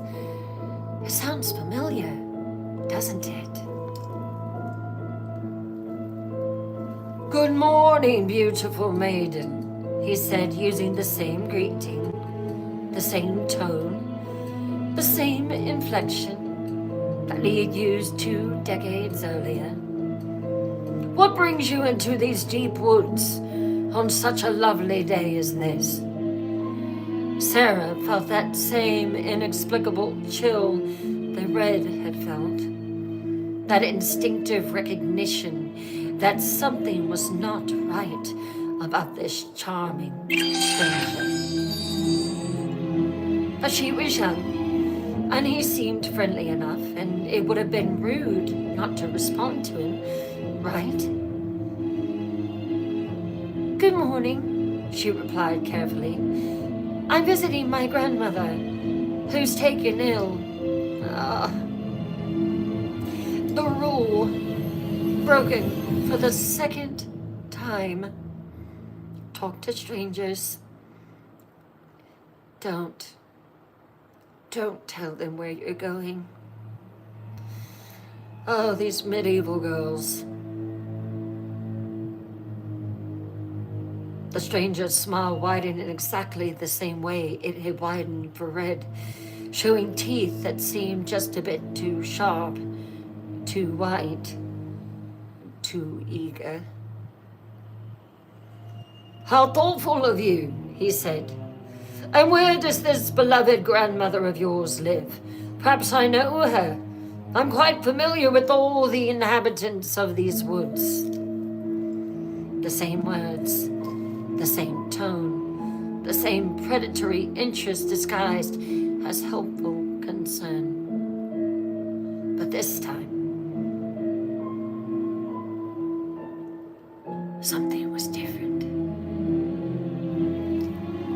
This time, Sarah had heard the old stories, not as warnings, but as history.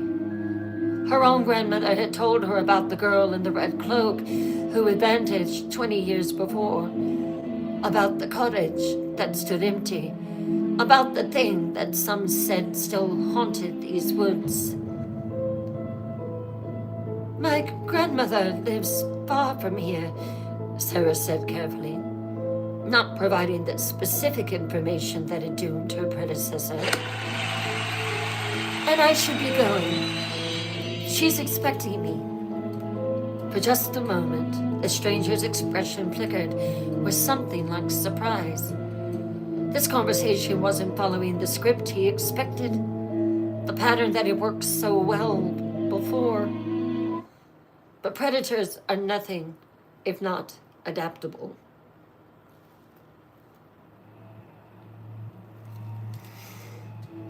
"Of course," he said smoothly, "but perhaps I could walk with you. These woods can be dangerous from a young lady alone, especially one as beautiful as yourself. There are wolves, you know, and other things." Sarah's blood chilled at the mention of other things, spoken in exactly the same tone Red had heard decades earlier. But instead of politeness or fear, Sarah felt something else rising in her chest. Anger. Determination. The refusal to become another cautionary tale. "Thank you for your concern," she said firmly, "but I can take care of myself." The same pattern repeating 20 years later. Predators, they never really change. Sarah heard the old stories as history, not just warnings. Knowledge is power. She refuses to give him information.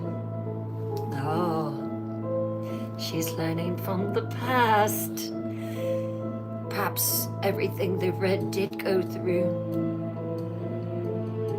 has a meaning. And in that moment, Sarah made a choice that would change everything. Because this time, the girl in the red cloak was ready to fight the wolf.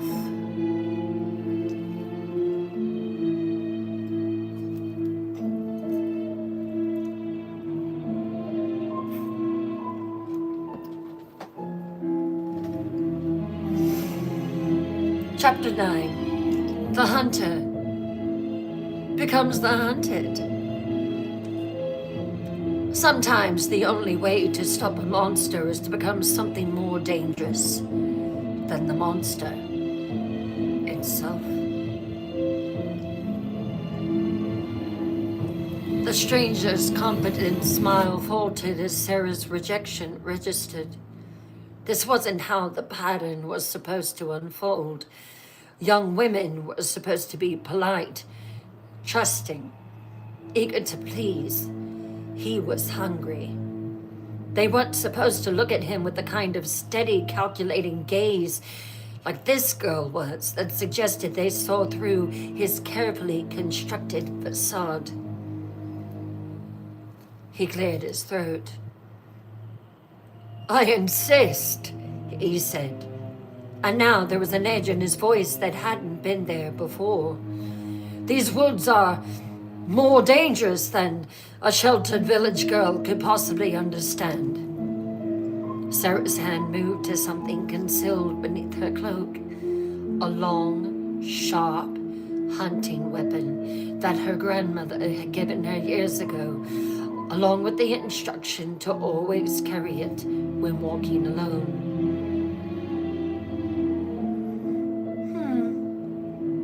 "I understand more than you think," she said quietly. "I know about the girl who disappeared 20 years ago. I know about the cottage with the blue shutters that stands empty now. And I know about the thing that still haunts these paths." The stranger's human mask began to slip, revealing glimpses of something far more primitive underneath. His breathing deepened, his posture shifted. His teeth seemed to grow sharper as Sarah watched. "You know nothing," he growled, and his voice was changing too, becoming rougher, more bestial. "You're just another foolish girl who thinks stories will protect her from reality." "Maybe," Sarah agreed. "But stories also teach us how monsters are defeated." She pulled the weapon from beneath her cloak, its blade gleaming silver in the forest light. But it wasn't just any weapon. It had been forged by the village blacksmith according to very old specifications. Its metal had been blessed by rituals that predated Christianity in these lands. The stranger, the thing, recoiled as if the blade had already cut him. Sarah held it in the palm of her hand. "Silver," Sarah said simply. "Blessed, according to the old ways. My grandmother taught me some preparations are worth making, even if you hope never to need them. But it looks like I might need it today." She pointed it at him. The creature's transformation accelerated, humanity falling away like a discarded costume. What stood before Sarah now was the same nightmare that had stalked these woods for decades. Neither fully human nor fully beast, but something caught between the two, a werewolf. But Sarah didn't run. She didn't scream. She didn't freeze with terror as her predecessor had done. Instead, she smiled, and her smile was sharp as she held the blade in her hand. "You've been hunting these woods for a long time," she said conversationally. taking girls who remind you of some ancient hunger.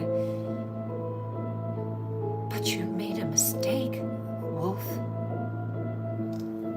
What mistake? The creature snarled, circling her like the predator it was. You assumed we would always be prey. The battle that followed was brief, but decisive. The creature was strong, fast, possessed of supernatural abilities that had made it nearly invincible for centuries. But Sarah had advantages it didn't expect.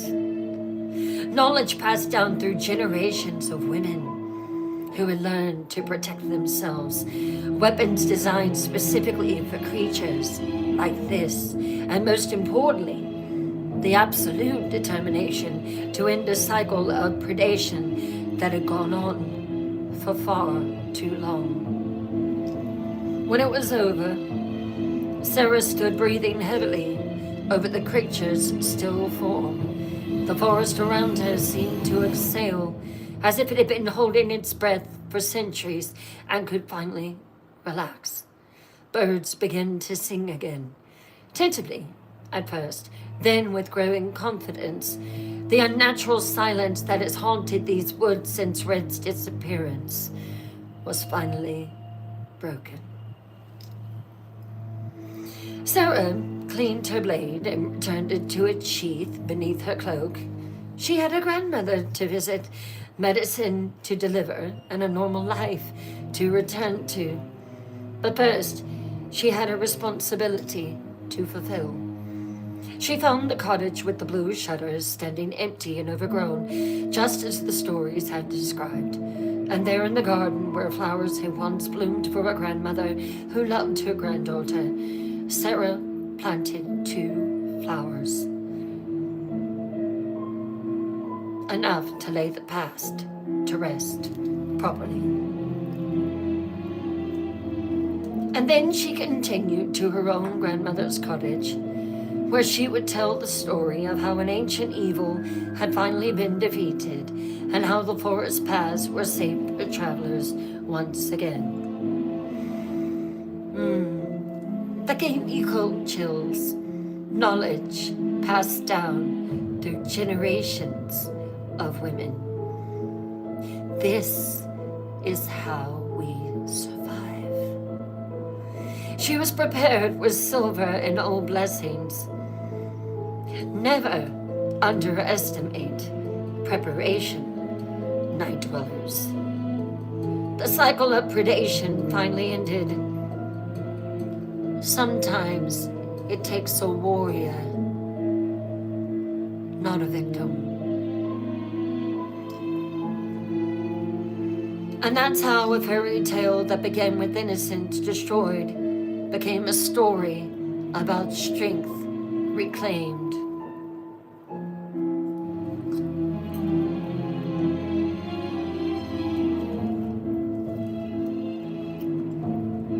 Chapter 10. The real moral of the story.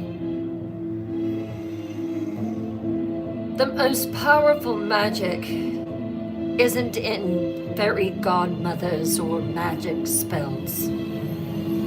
It's in teaching young women that they don't have to be victims. Sarah's story spread through the village and beyond, but not in the way the first story had spread. This wasn't whispered as a warning or a cautionary tale about the dangers that awaited disobedient girls. This was told as something else entirely. A story about preparation, about knowledge, about the power that comes from understanding the true nature of the monsters that walk amongst us. They walk today, not just in medieval times. The cottage with the blue shutters was eventually reclaimed by the forest, but not in the same way that it had been before. Now it felt peaceful rather than haunted, a place where wildflowers bloomed and birds nested without fear.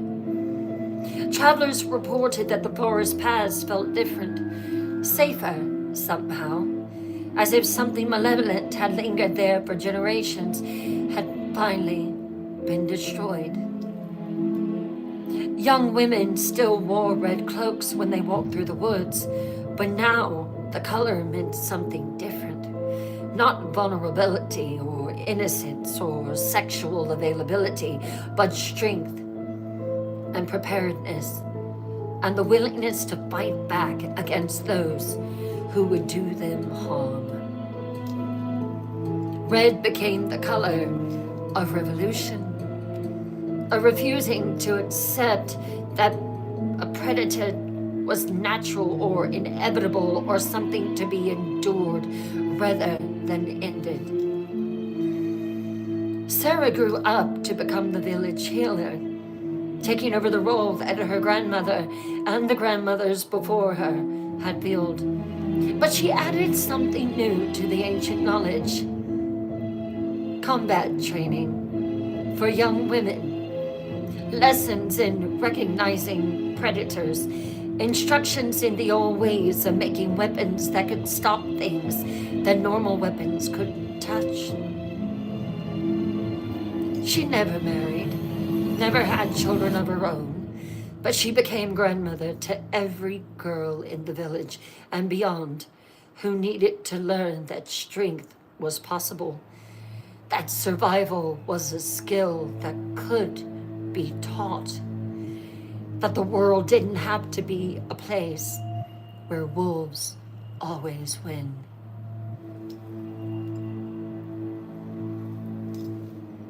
The stories evolved over time, as they all do. Some versions focused on the horror of what had been done to Red and her grandmother. Others emphasized the triumph of Sarah's victory over the ancient evil, but all versions carry the same essential message. Knowledge is power, ladies and gentlemen. Preparation is survival. And sometimes the only way to stop a monster is to become something more dangerous than the monster itself. Years later, when Sarah was old and her hair had turned white, young girls would come to the cottage. Not the ones with the blue shutters, which remained a memorial, but a new one, built in a different clearing, to hear the real story of Little Red Riding Hood. They would sit around her fireplace while she taught them to weave wolfsbane into their cloaks, to recognize the signs of predators, to trust their instincts when something felt wrong. And she would always end the lesson the same way. The world is full of monsters, my dears. Some wear human faces. Some are more honest about their nature, but all of them rely on the same thing: our willingness to be prey. The real magic in any fairy tale isn't the magic of transformation or rescue. It's the magic of choice. The choice to be a victim or a survivor, whether it's a queen or whether it's a werewolf. The choice to perpetuate a cycle or break it. The choice to teach the next generation to be stronger than we are. Red chose innocence, and innocence failed her. I choose preparation. And preparation will save me. And teaching my daughter preparation. What will you choose, night dwellers? And in the firelight, with shadows dancing on the walls like ghosts of old fears, young women who touch their weapons hidden beneath their cloaks and know that they would never have to choose to be a victim. They would carry Sarah's lesson with them always, that some stories are warnings, some are promises, and the best ones are instruction manuals for survival, as in this case of Little Red Riding Hood. The fairy tale has finally found its proper ending. Not they lived happily ever after, but something even better than that. They lived. And they made sure others could live too. Knowledge is power. Preparation is survival. That's the real lesson in this story. Red became the color of revolution, not vulnerability. Powerful symbolism. Drop red in the comments. Which will you choose? To be a victim or a survivor? Comment your choice. Share this version of Little Red Riding Hood. Every girl deserves to know that she can be the hero. And that is the end of Little Red Riding Hood.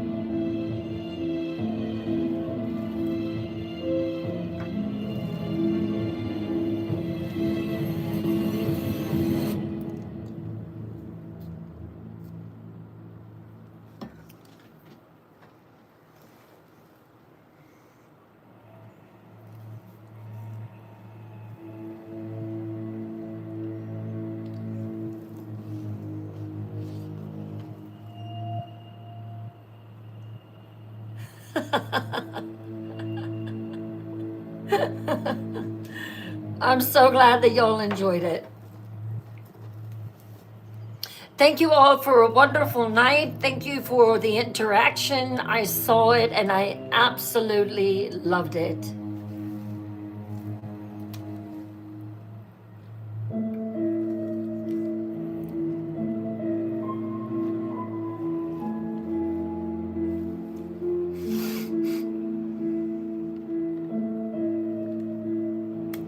Oh, you are most welcome. Thank you for the fireworks. Thank you, X. One of my favorites.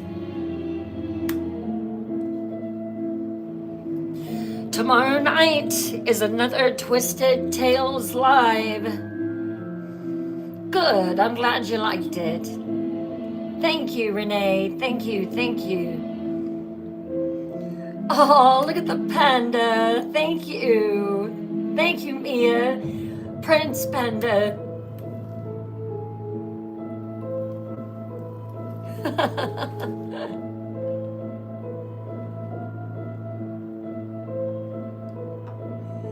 It was a lovely live. It was lovely. I felt a good vibe. I felt like, you know, everyone was really involved in the story. I think Dark Fairy Tales is definitely a keeper. What do you think?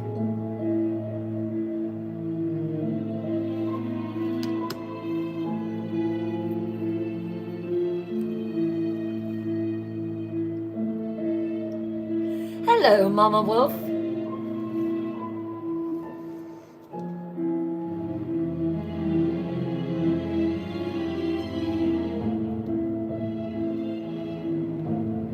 I'm so glad you liked them, Palm. Good, good.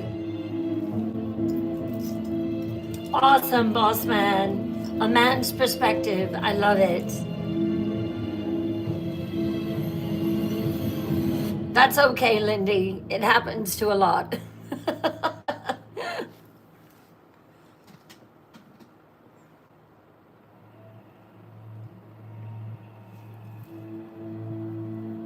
Hey, hope you love Little Butterfly.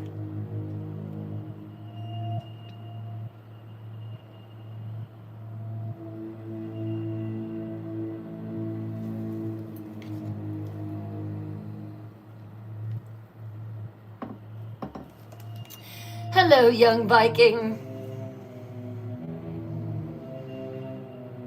I am enjoying them too, and the thing is, there are so many of them, and as I have been doing research, I've got 3 on the back burner that I'm working on right now.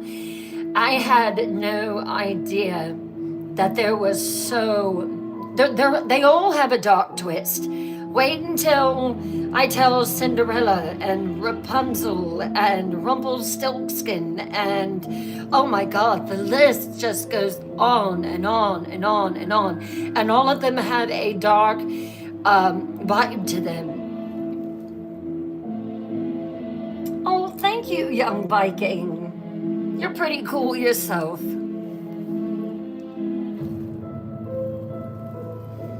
Look at the likes tonight, almost to 500K. Wow.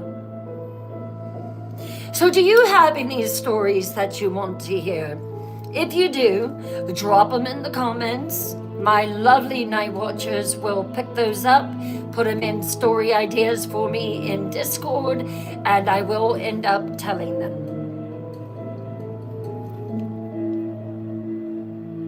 If it's scary.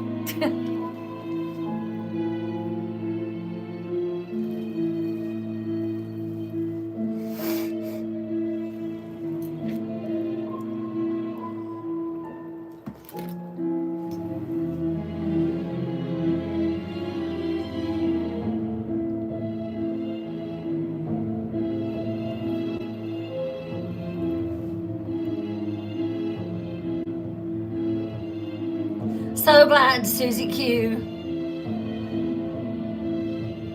So glad that you enjoyed it. Have a wonderful night. Pleasant dreams.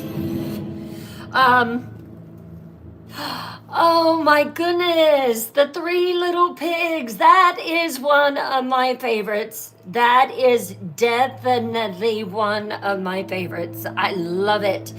I think right now, my favorite nights of stories is Dark Fairy Tales, Crimson Queen,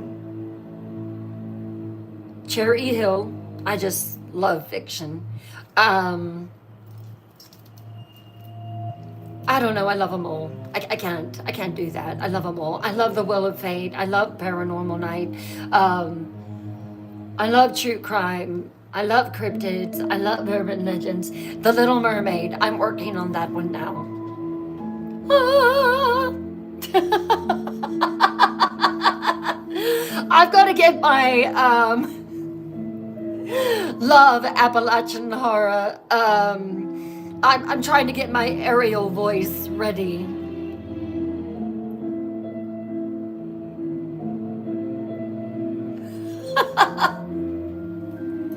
Yes, I love The Little Mermaid. Sleeping Beauty, I'm working on that one too.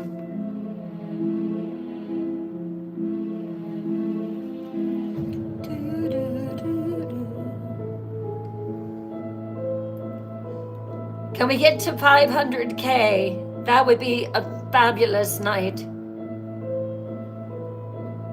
Sleeping Beauty? Oh, I love Sleeping Beauty. Oh, Bambi, Thumper. I love it. You do realize that I would be doing animal voices, though.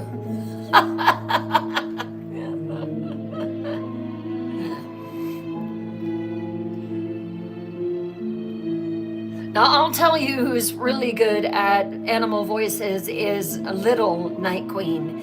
She is so talented and can make just about any sound that an animal can make. Not me.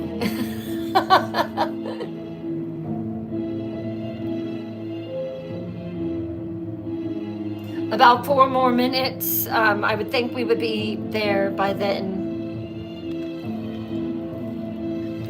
I'm having to figure out the glow process right now for the eyes because of how everything is. And I am going to be, it's just not,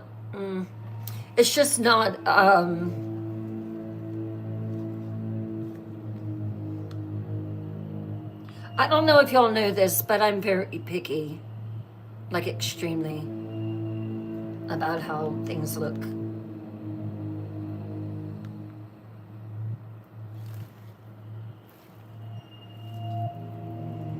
Mm.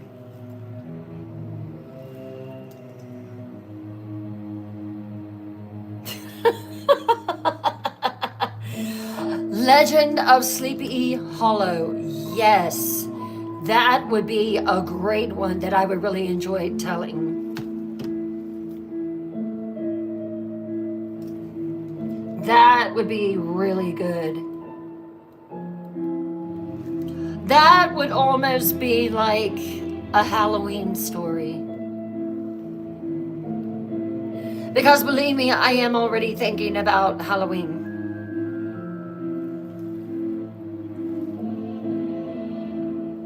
I look like a snake.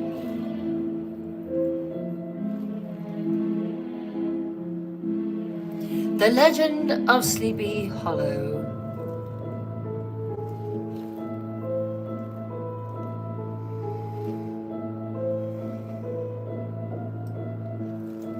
I'll just go back to that one.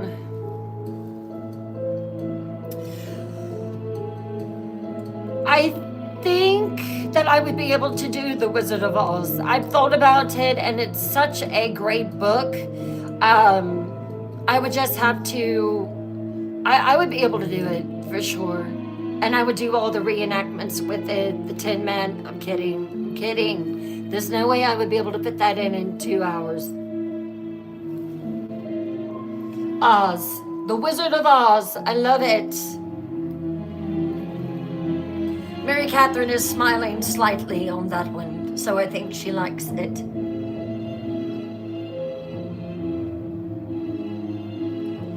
Sweeney Todd, that would be another good one. Yeah.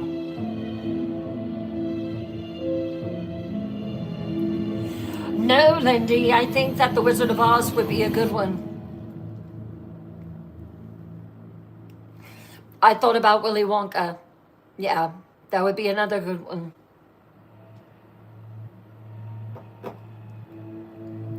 Does anyone know any dark fairy stories? Like, I know Tinkerbell, I know she's a fairy, but I was just thinking, if you want a dark fairy story, I'm probably going to have to write it. Yes, the Headless Horseman on Legend of Sleepy Hollow. Oh, really, Wild Bill? That is interesting.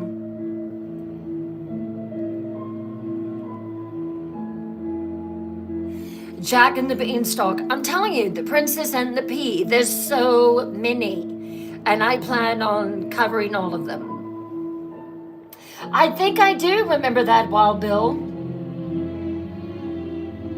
A Summer Dream, Little Tito.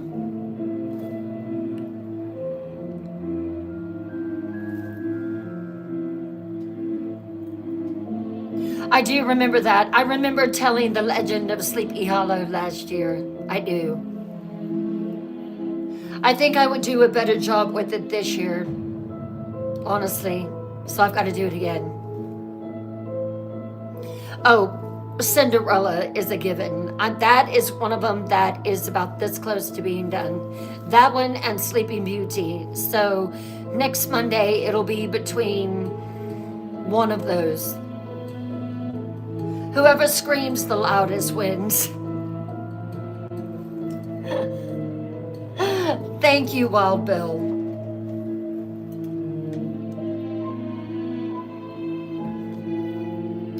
$500K. Awesome. I'm having to get used to clapping with these big rings. Have you ever in your life? It'll be a lot more appealing when I've got my long nails on. So good to see faces come in that I haven't seen in a long time. Wild Bill, some guy in a t-shirt. So good to see you all. I saw some other names. I'm not forgetting you. After a story, I'm just like, oh. I love you all. Tales from the Crypt. Yep. Just post your comments right here on what you want to hear, and it'll be placed in the D channel for us. Well, Bill, don't make yourself a stranger now. Come back. Frankenstein. Oh my gosh, that might be a good Halloween one. Well, are you better now, Wild Bill? Hey, Firefly. Good night, Mary. Good, Wild Bill. I'm glad to hear that. All right, everyone. It was a good night. Tomorrow night is going to be even better. The Rocky Horror Picture Show. I could do that one, Turtle Woman. Yep, I sure could.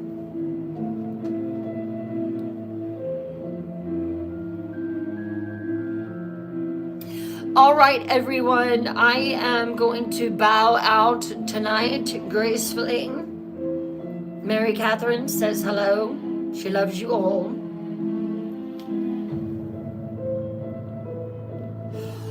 Goldilocks and the Three Bears. Yes, I've got to do that one. That would be great.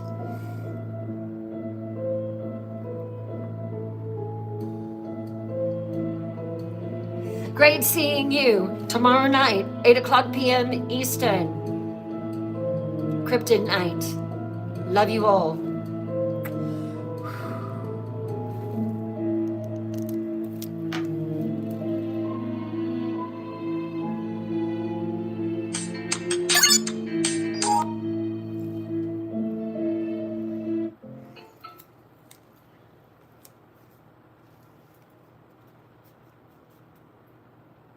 You know them.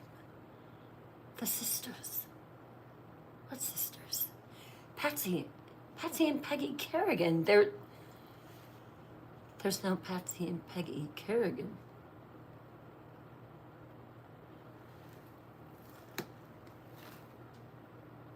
I'm so confused.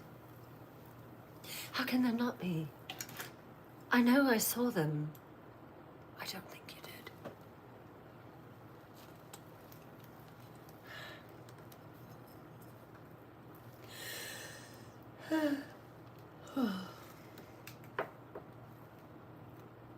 She had this bad dream. She was scared. But she said she didn't know what to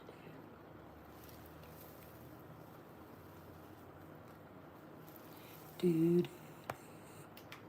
Do, do, do, do.